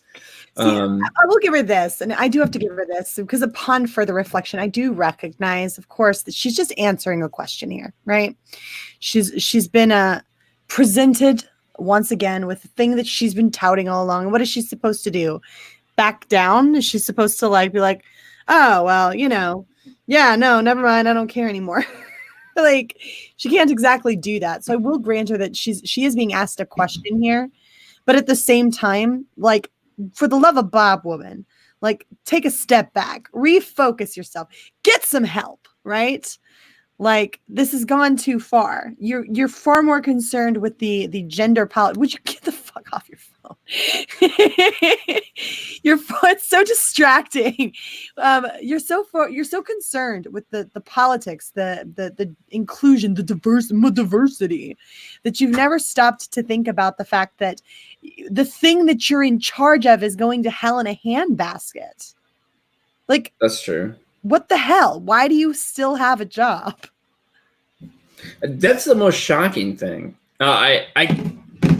With what's gone on, I cannot imagine a world I can't imagine a world where Kathleen Kennedy continues on, where Kathleen Kennedy is the one who starts this new next project, this whole Project Luminous that's leading up to the High Republic bullshit. How, if you're Disney, can you let her helm this next stage? It doesn't make any sense to me. I don't know what's fucking going on anymore. I don't know. I just feel it feels dirty. It feels dirty to me. Like it's a weird feeling to be a woman in the middle of all this stuff and just want to scream, please stop. I don't care about my vagina anymore. Like, I really don't. Can we please just stop? Vagina is a metaphor. I would really like some, like, I would almost trade my vagina for good Star Wars. My vagina is so beautiful that people pay me $5 million because I'm Captain Marvelous. Can I do that? Can it be like a short-term tradesies? Like, can I have it back later? Can I share your screen, Tom? Are you having penis envy? I'm having like that's why I put it there. From decent Star Wars is what I'm having. You're having withdrawal. I have that every day when I don't get to toot. And finally, and my vagina will toot cocaine too. And finally, the Fellowship BAFTA's highest honor is awarded to film producer Kathleen Kennedy. BAFTAs, #BAFTAs. In other words, take this award, go home, quit fucking doing shit. Then this is my answer. I didn't know that this is a British award. I'm not super familiar with British culture or anything. I didn't know that the British Academy for Film and Television Art had, I didn't realize they had an award for taking one of the most beloved franchises in history and completely decimating it, fucking destroying it in a record-breaking amount of time. It's something that made $2 billion in the box office for a fucking piece of shit movie like The Force Awakens, to then half your audience and only get $1 billion in the finale, the grand finale of The Rise of Skywalker, the Palpatine saga, as it were. I didn't know there was an award for that in England and in this British Film Society, whatever it is. But, hail to them. Glad that Kathleen Kennedy could get this award. I miss Amy Pascal. Oh, God. That's rough. Worse. This is worse because at least with Amy Pascal, she wears the stupid on her shirt. Well, she did wear a Forces Female shirt. Well, the thing with Kathy is up until this, I mean, even on paper, in any way, shape, or form, every way, shape, or form, it made sense until you seen it in action. Because she had worked with so many people before. You thought, oh, she had to have picked up something. She's worked with some of the greats. You would think like, okay, I may not be able to get the best surgeon in the world, but I got a surgeon who's worked with 3 of the best surgeons in the world. I think I'm in pretty good shape. You know what I mean? Kind of situation. But here we find out that this surgeon is a fucking quack. A quack. Quack. Quack doctor. Did you just quack on stream? Quack. Yeah, quack. I did. Will says, oh, come now, Ryan. Is that an order? We award failure here. #fall with pride. Fail with pride. Whatever. Can't see it. The I does kind of probably blend together if you're far away and drunk. Yeah, but Will, listen, how are you guys still part of the EU? What the fuck is going on? That's my question. What happened to Brexit? How many times you guys got to vote on the same fucking thing before these politicians probably finally let you leave? Wait, you act like they're screwed up, and look at our situation. Staying out of it. I know, right? I was like, we ain't got no room to talk about politics. That's all I'm saying. I'm eating another Canadian cookie. That's right. Eat the Canadian cookie. Because sooner or later, we're probably all just going to be like, fuck it. We're going to be Canada America. Never mind. Look. Mexico. I'm fucking behind the times. Fuck. They officially left a couple days ago. Yay! Ryan didn't know something for once. Yeah, how am I fucking behind on that? Damn it. Don't feel too bad about it. You beat me to the Kathleen Kennedy thing with a stream. My freaking video on this will be out tomorrow, guys, at 12 o'clock Eastern. But yeah, so if you guys want to watch exactly the same thing that you've heard about tonight, You are so mean. make sure to watch Mary's video. But in all seriousness, You're such a fucking ass. listen, in all seriousness, please do subscribe to Mary. She puts out awesome content. She's a huge part of the Phantom Menace, part of Geeks and Gamers, part of this community. So regardless of whether you get that video or not, which you should watch that video, because I'm sure Mary has a more interesting perspective about women than I do. Well, at least I'm not drunk when I say it. Well, maybe you should be. But, you know, go subscribe to her, please. According to Chris, says, damn, Ryan. Yeah. Listen, I'm sure that Mary puts out that much. First cut is the deepest.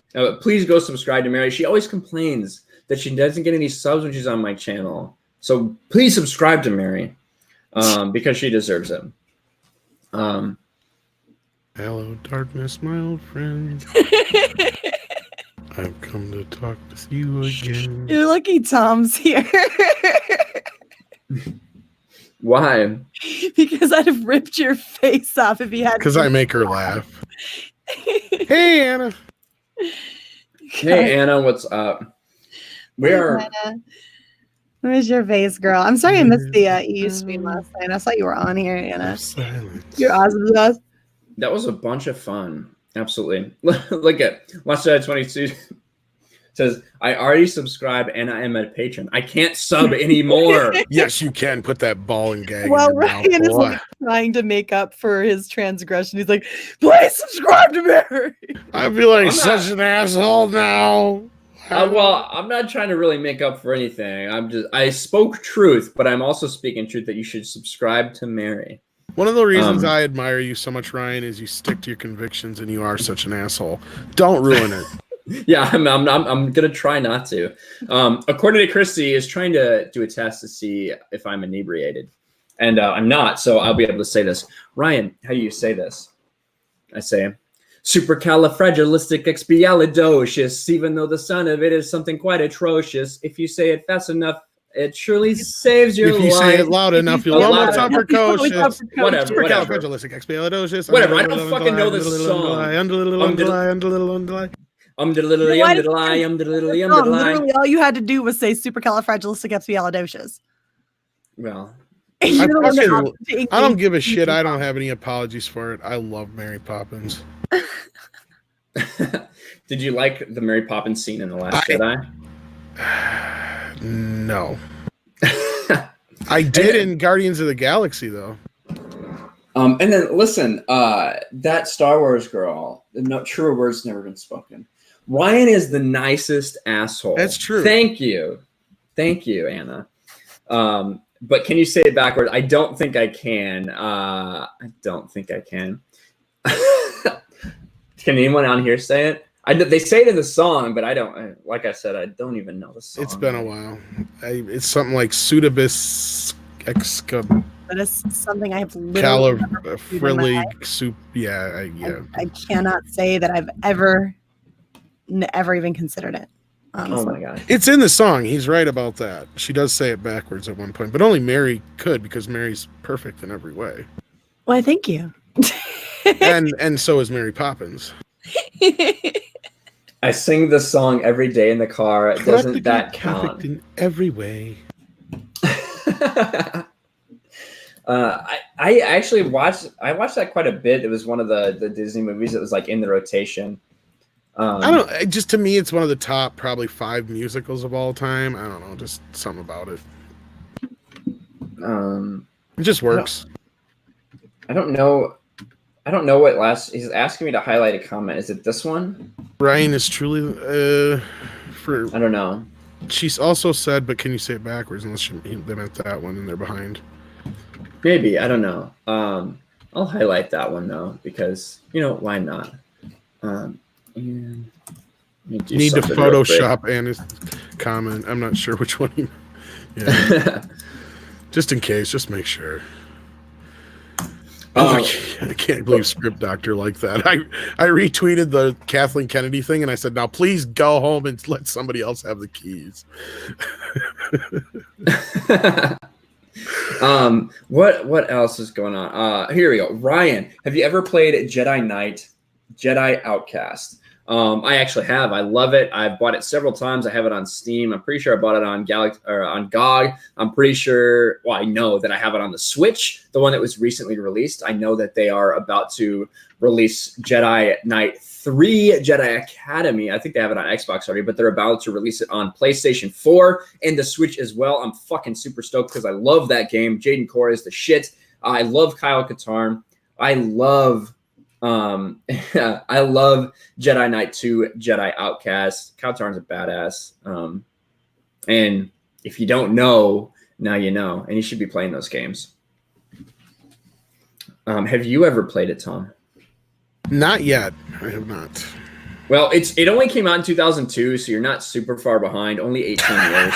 I've only played a few Star Wars games. I played Episode 1. I played like the classic ones on Atari and Nintendo, and I played Episode 1, and then I played Episode 3, and then I played the one that just came out on PS3.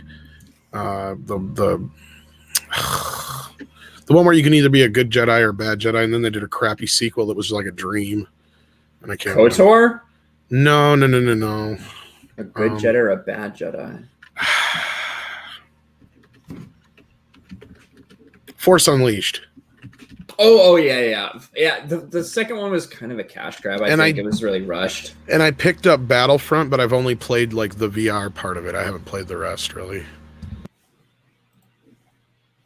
Yeah, Force Unleashed is an incredible game. Force Unleashed 2, I do agree with you, a little rushed. I wouldn't say dog shit, but yeah, it definitely doesn't live up to the first one. I was like, you can either play a good Jedi or a bad Jedi. I'm like, well, that's a lot. Yeah, I know. I was trying to think of the damn name of it.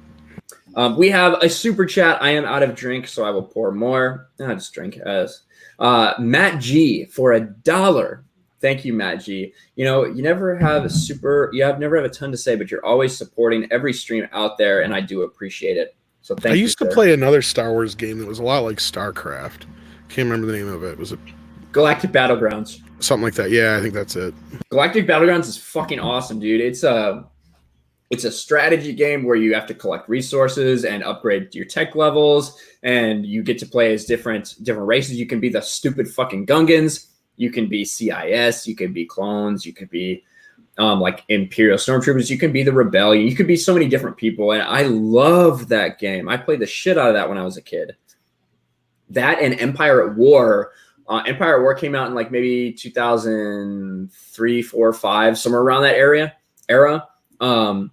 Empire at War was it's a strategy game. It's a battle strategy game based primarily in space, some land combat as well, that you didn't have to do the resource gathering. It was just based on how many planets you owned. If you owned, 10 planets, you got however many thousand credits per hour or whatever, or per turn.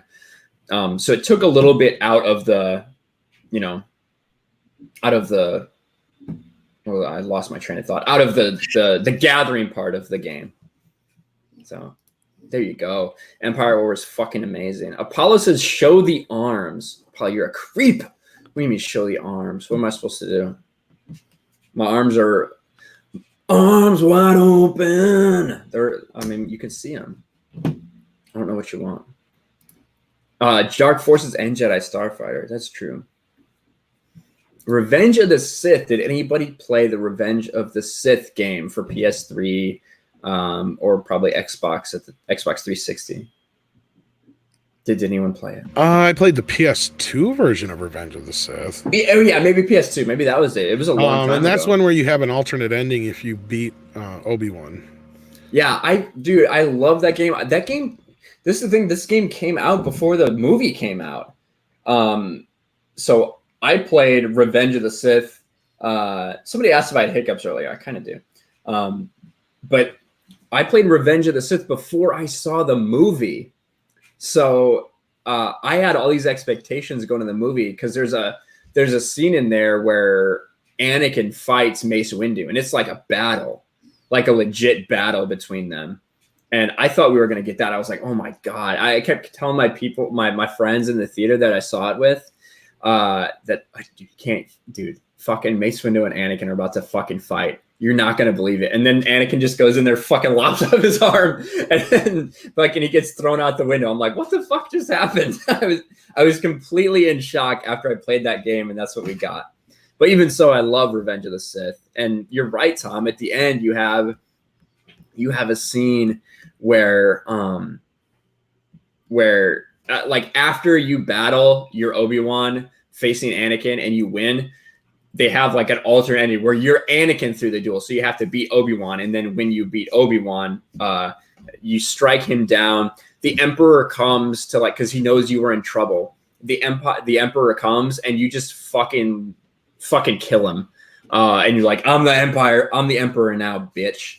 And I thought it was pretty awesome. Yeah. And you like, it shows you like in front of all the troops and shit. It's pretty cool. Okay. Mary, do you need to get going? Yeah, dude, it's like 2:30 in the morning. Okay, yeah, no problem.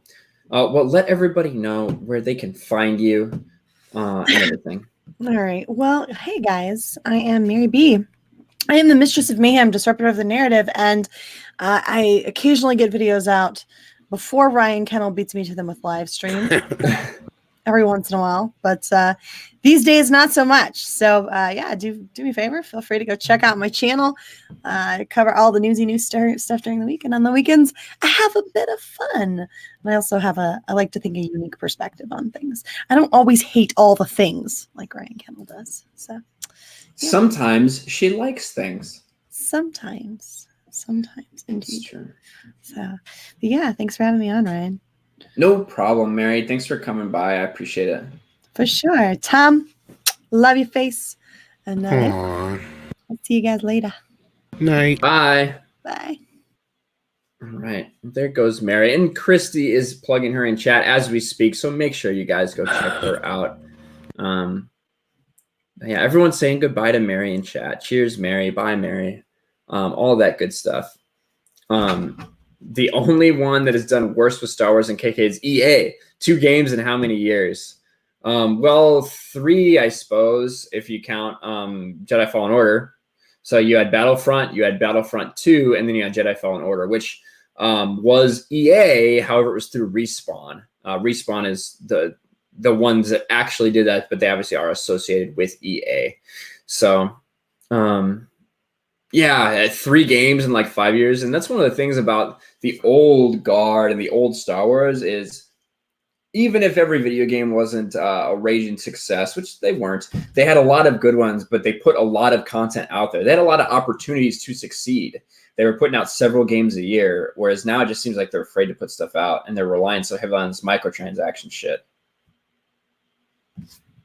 I don't know how big of a gamer you are anymore, Tom, but not as much as I used to be, just because I just don't have the time. I mean, I've never been one to play a lot of games. I've played, you know, like your standard sports games and just like the GTA games, and once in a while I'd pick up some of the movie games or other games that people would talk about, but very rarely would I ever get a chance to really finish anything, you know. Yeah, I totally get that. I don't have any time anymore. You know how it is. YouTube, you get caught up in stuff and just so busy that there's not a ton of time to just chill out sometimes. No, not really. Yeah, but I'm thinking about starting a Twitch channel so I can like not worry about like because right now with YouTube, you know, you only get like the 3 notifications or whatever. Right. So I'm like very cognizant of when I'm going live and when I'm streaming and all that stuff. Like today I started the stream because I don't really know how notifications work. I don't know if they're based on Eastern time, Pacific time, whatever. So I started my stream at 8:59 to make sure that if it does go off Eastern and it was 11:59, that I used my 3rd notification for that day and didn't bite into my ones for tomorrow. So it would be nice to just be able to go on Twitch whenever and not give a shit about that kind of thing. Yeah, I hear you. Even though Twitch is a cancer. I probably am. I'm a man. I don't know if they allow me on Twitch. So we'll see. But Trace XL for $5. Thank you, Trace. Says, thanks to the ultimate team crap EA pulled in sports games, they tried to monetize Battlefront 2. Huge mistake. That is true. I will say that I think I've played a lot of Battlefront 2 recently. I haven't had to fucking pay anything other than what I paid at the cheap-ass price I paid at GameStop for a used Battlefront 2 game. It's a lot better than when I originally played it. The storyline's trash. Versio sucks. But other than that, I think that James, that's funny. Turning Twitch thought. That's right. But other than that, I think that the multiplayer is kind of fun. I've had a really good time playing with a bunch of the other members of Geeks and Gamers. So it's been pretty good. Some server issues, but they're supposed to have an update on tomorrow, actually, that brings BB-8 in the fold. Why the fuck would I want to play with BB-8? If you're going to bring BB-8 in there to be a combatant, a playable character, why not bring R2? What the fuck? That's what I'm saying. Because I'm going to have to pay daddy. What do you know about that, Tom? I'm extremely skeptical. I don't believe it at all because it wouldn't explain why they use some of the characters that they use. They use them. They can use them. But what it is it's like, even though Disney bought it all, it has to do with the residual factor of he made these characters. So it's just a small percentage, and it's more so I think for Disney's case that since he is one of the biggest shareholders, he gets paid, over and over and over again for stuff, even though he sold it to him. So I'm sure, and for JJ, he's a big pusher of it because then, like, if he sells a BB-8 toy, I'm sure he gets a percentage of it because he created the character. You know what I mean? So that's another big push for new characters because then it's, it's theirs. They don't have to worry about paying any residuals to anybody or anything. Now, again, I can't prove this. There is no proof. But I've talked to enough people, and even people like Ethan Van Skyber, who said, it makes sense that if you create a character, even though it's, owned by another company now, that there is still some residual possibilities there for, even if it's a small amount, it adds up after, a little bit.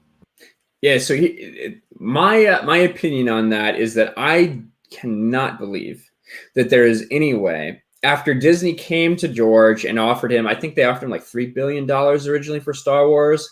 And he came back and said, I want the Marvel deal, which is $4 billion, I think, at the time. I cannot imagine a world where they would have paid him $4 billion for Star Wars and still allowed him to keep the residuals for characters created. I just don't believe it. And we just haven't seen any proof of it. I think that although it would explain maybe why they did some of the stupid things they've done, I think that at this point, we might just have to say it's incompetence and the fact that JJ wanted a clean slate when he started. Well, it would also extend to probably, and that's another reason why I think they killed the EU too, is because I think it extends to not just George, but other creators who've created other things. So that's probably why they didn't use certain characters and they created new ones in most cases, just so they didn't have to pay other people, and that's the thing is when you get into certain areas and people have created certain things, there's still certain levels of creativity that has to be acknowledged. And then, they still have to say, based on Star Wars by George Lucas, they're still not going to release the original versions of the first 3 movies. Why would they do that? Why wouldn't they do that? I mean, if they owned all the rights outright. Well, that's because George is still a director and a producer on those films, even though he sold the rights to them. I still think that he has certain say or certain things in his contract with them that they're not allowed to disrupt them for either so many years or ever. I doubt it's ever, but there's actually one, I saw a 4chan leak from a while ago that is a little skeptical, but some of the things are tracking. I have to find that again, actually. It's been a long time since I looked at it, but I think that there was something in there about Disney pursuing an original release for Blu-ray that would probably take a while before it happened because there were some legal hoops that they had to basically finagle through. So that would make sense. But Raging Rhino, Australian 99 cents. Thank you, brother. I saw Chrissy put your link in chat there, so thank you. Right, and that's the big thing is, like, I think the closest we've ever gotten is just a few, like, kind of cryptic, well, we would never do that or we can't do that kind of a thing. And Kathleen Kennedy, I think, basically said in so many words that, that's George's vision, so we would never disrupt that, And she, it could be believable that she is such a, in respect and awe of directors that she wouldn't want to mess with it. You could possibly believe that, I guess.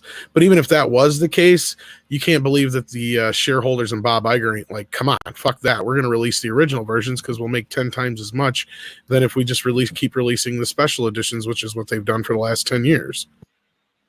Yeah, exactly. Yeah, I don't know. It's tough to tell. It would be so shocking to me if he was still getting like that much money, like so much money from it that they would. I don't think it's so much more as like, look at you were pointing out, like it makes sense why they wouldn't use, of course, EU characters. And not only that, I think you were kind of getting to like the theme park. Why the fuck wouldn't you not want like all your main characters, especially 3PO, R2D2, characters that, besides Chewbacca, who just happened to be in the newer movies, and those other two characters but nobody has said they've ever seen 3PO or R2 in Galaxy's Edge that I know of. How dumb is it for them to limit themselves to Galaxy's Edge? Galaxy's Edge they spent $1 billion each on it, which is a significant chunk of money.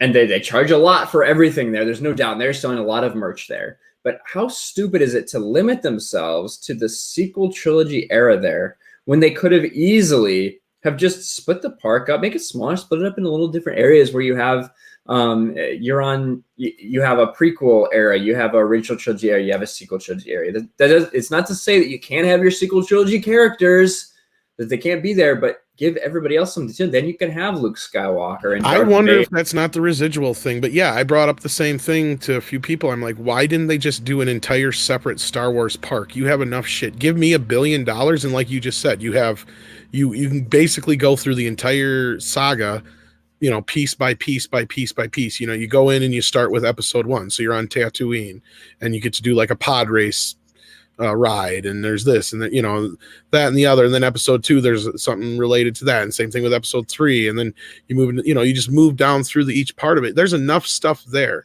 that you can have an entire park revolving around Star Wars, and it just boggles my mind how they could spend $1 billion. And from what I've seen, all we got out of that $1 billion was a fancy Star Wars mall. That's it.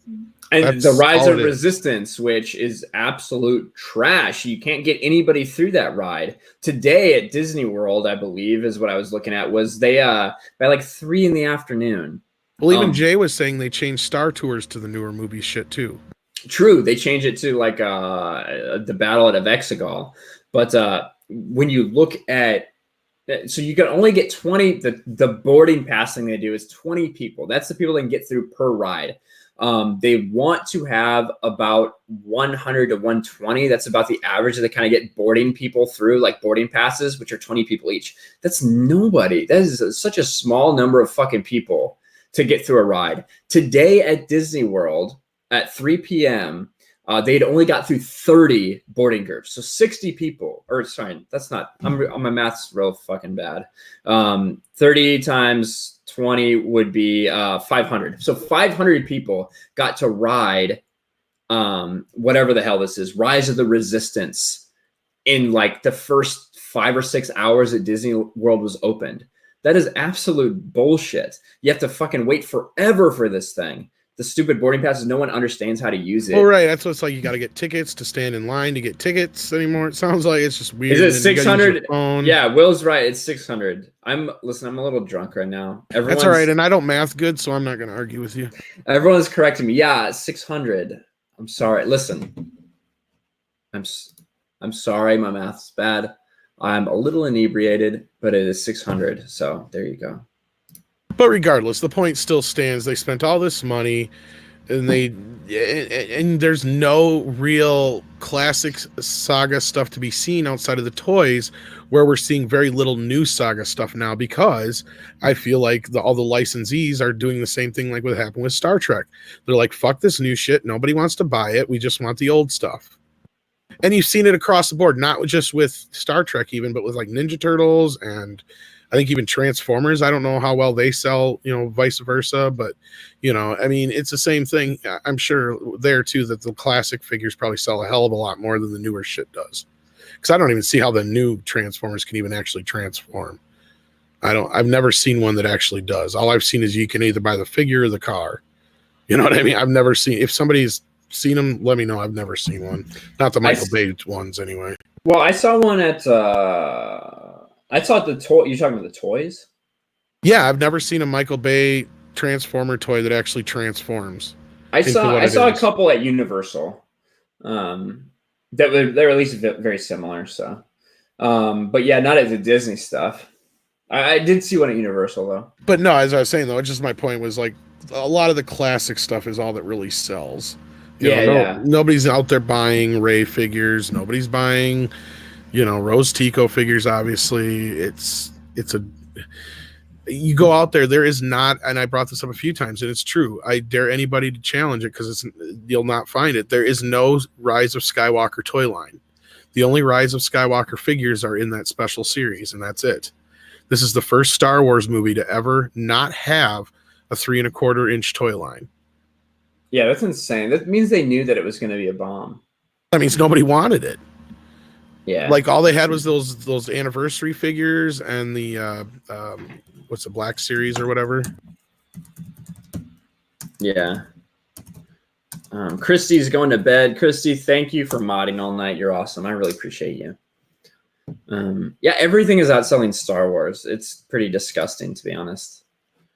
But well, even Marvel isn't immune. I've seen in a few different Walmarts now where they've had a lot of Captain Marvel dolls on clearance. Well, that's not a fucking surprise. I don't really pay attention too much to Marvel. I know that the section's a lot bigger. The Spider-Man section at any given point is bigger than Star Wars. Just the Spider-Man section, which is insane.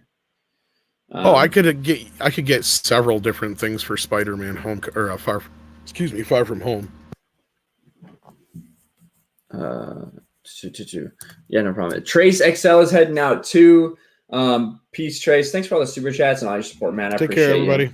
Yeah, and actually, I think we're probably going to end this because I'm pretty tired and I do have to get up pretty early for work. It's bar time in some places of the world, so. Yeah, absolutely. So we will get to the end of this. Thank you so much, Tom, for showing up. No problem.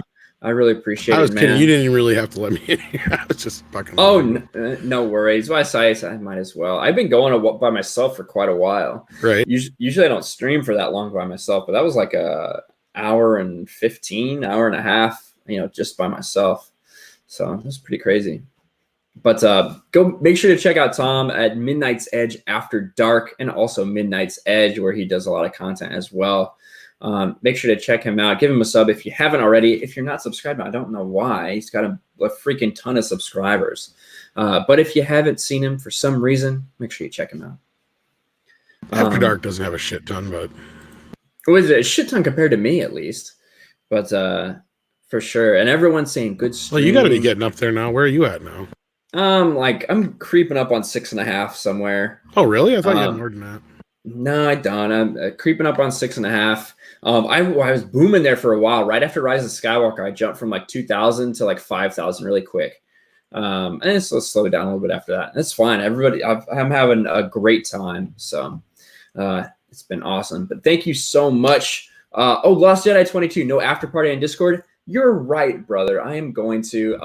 I tell you what, it's going to be a patron only.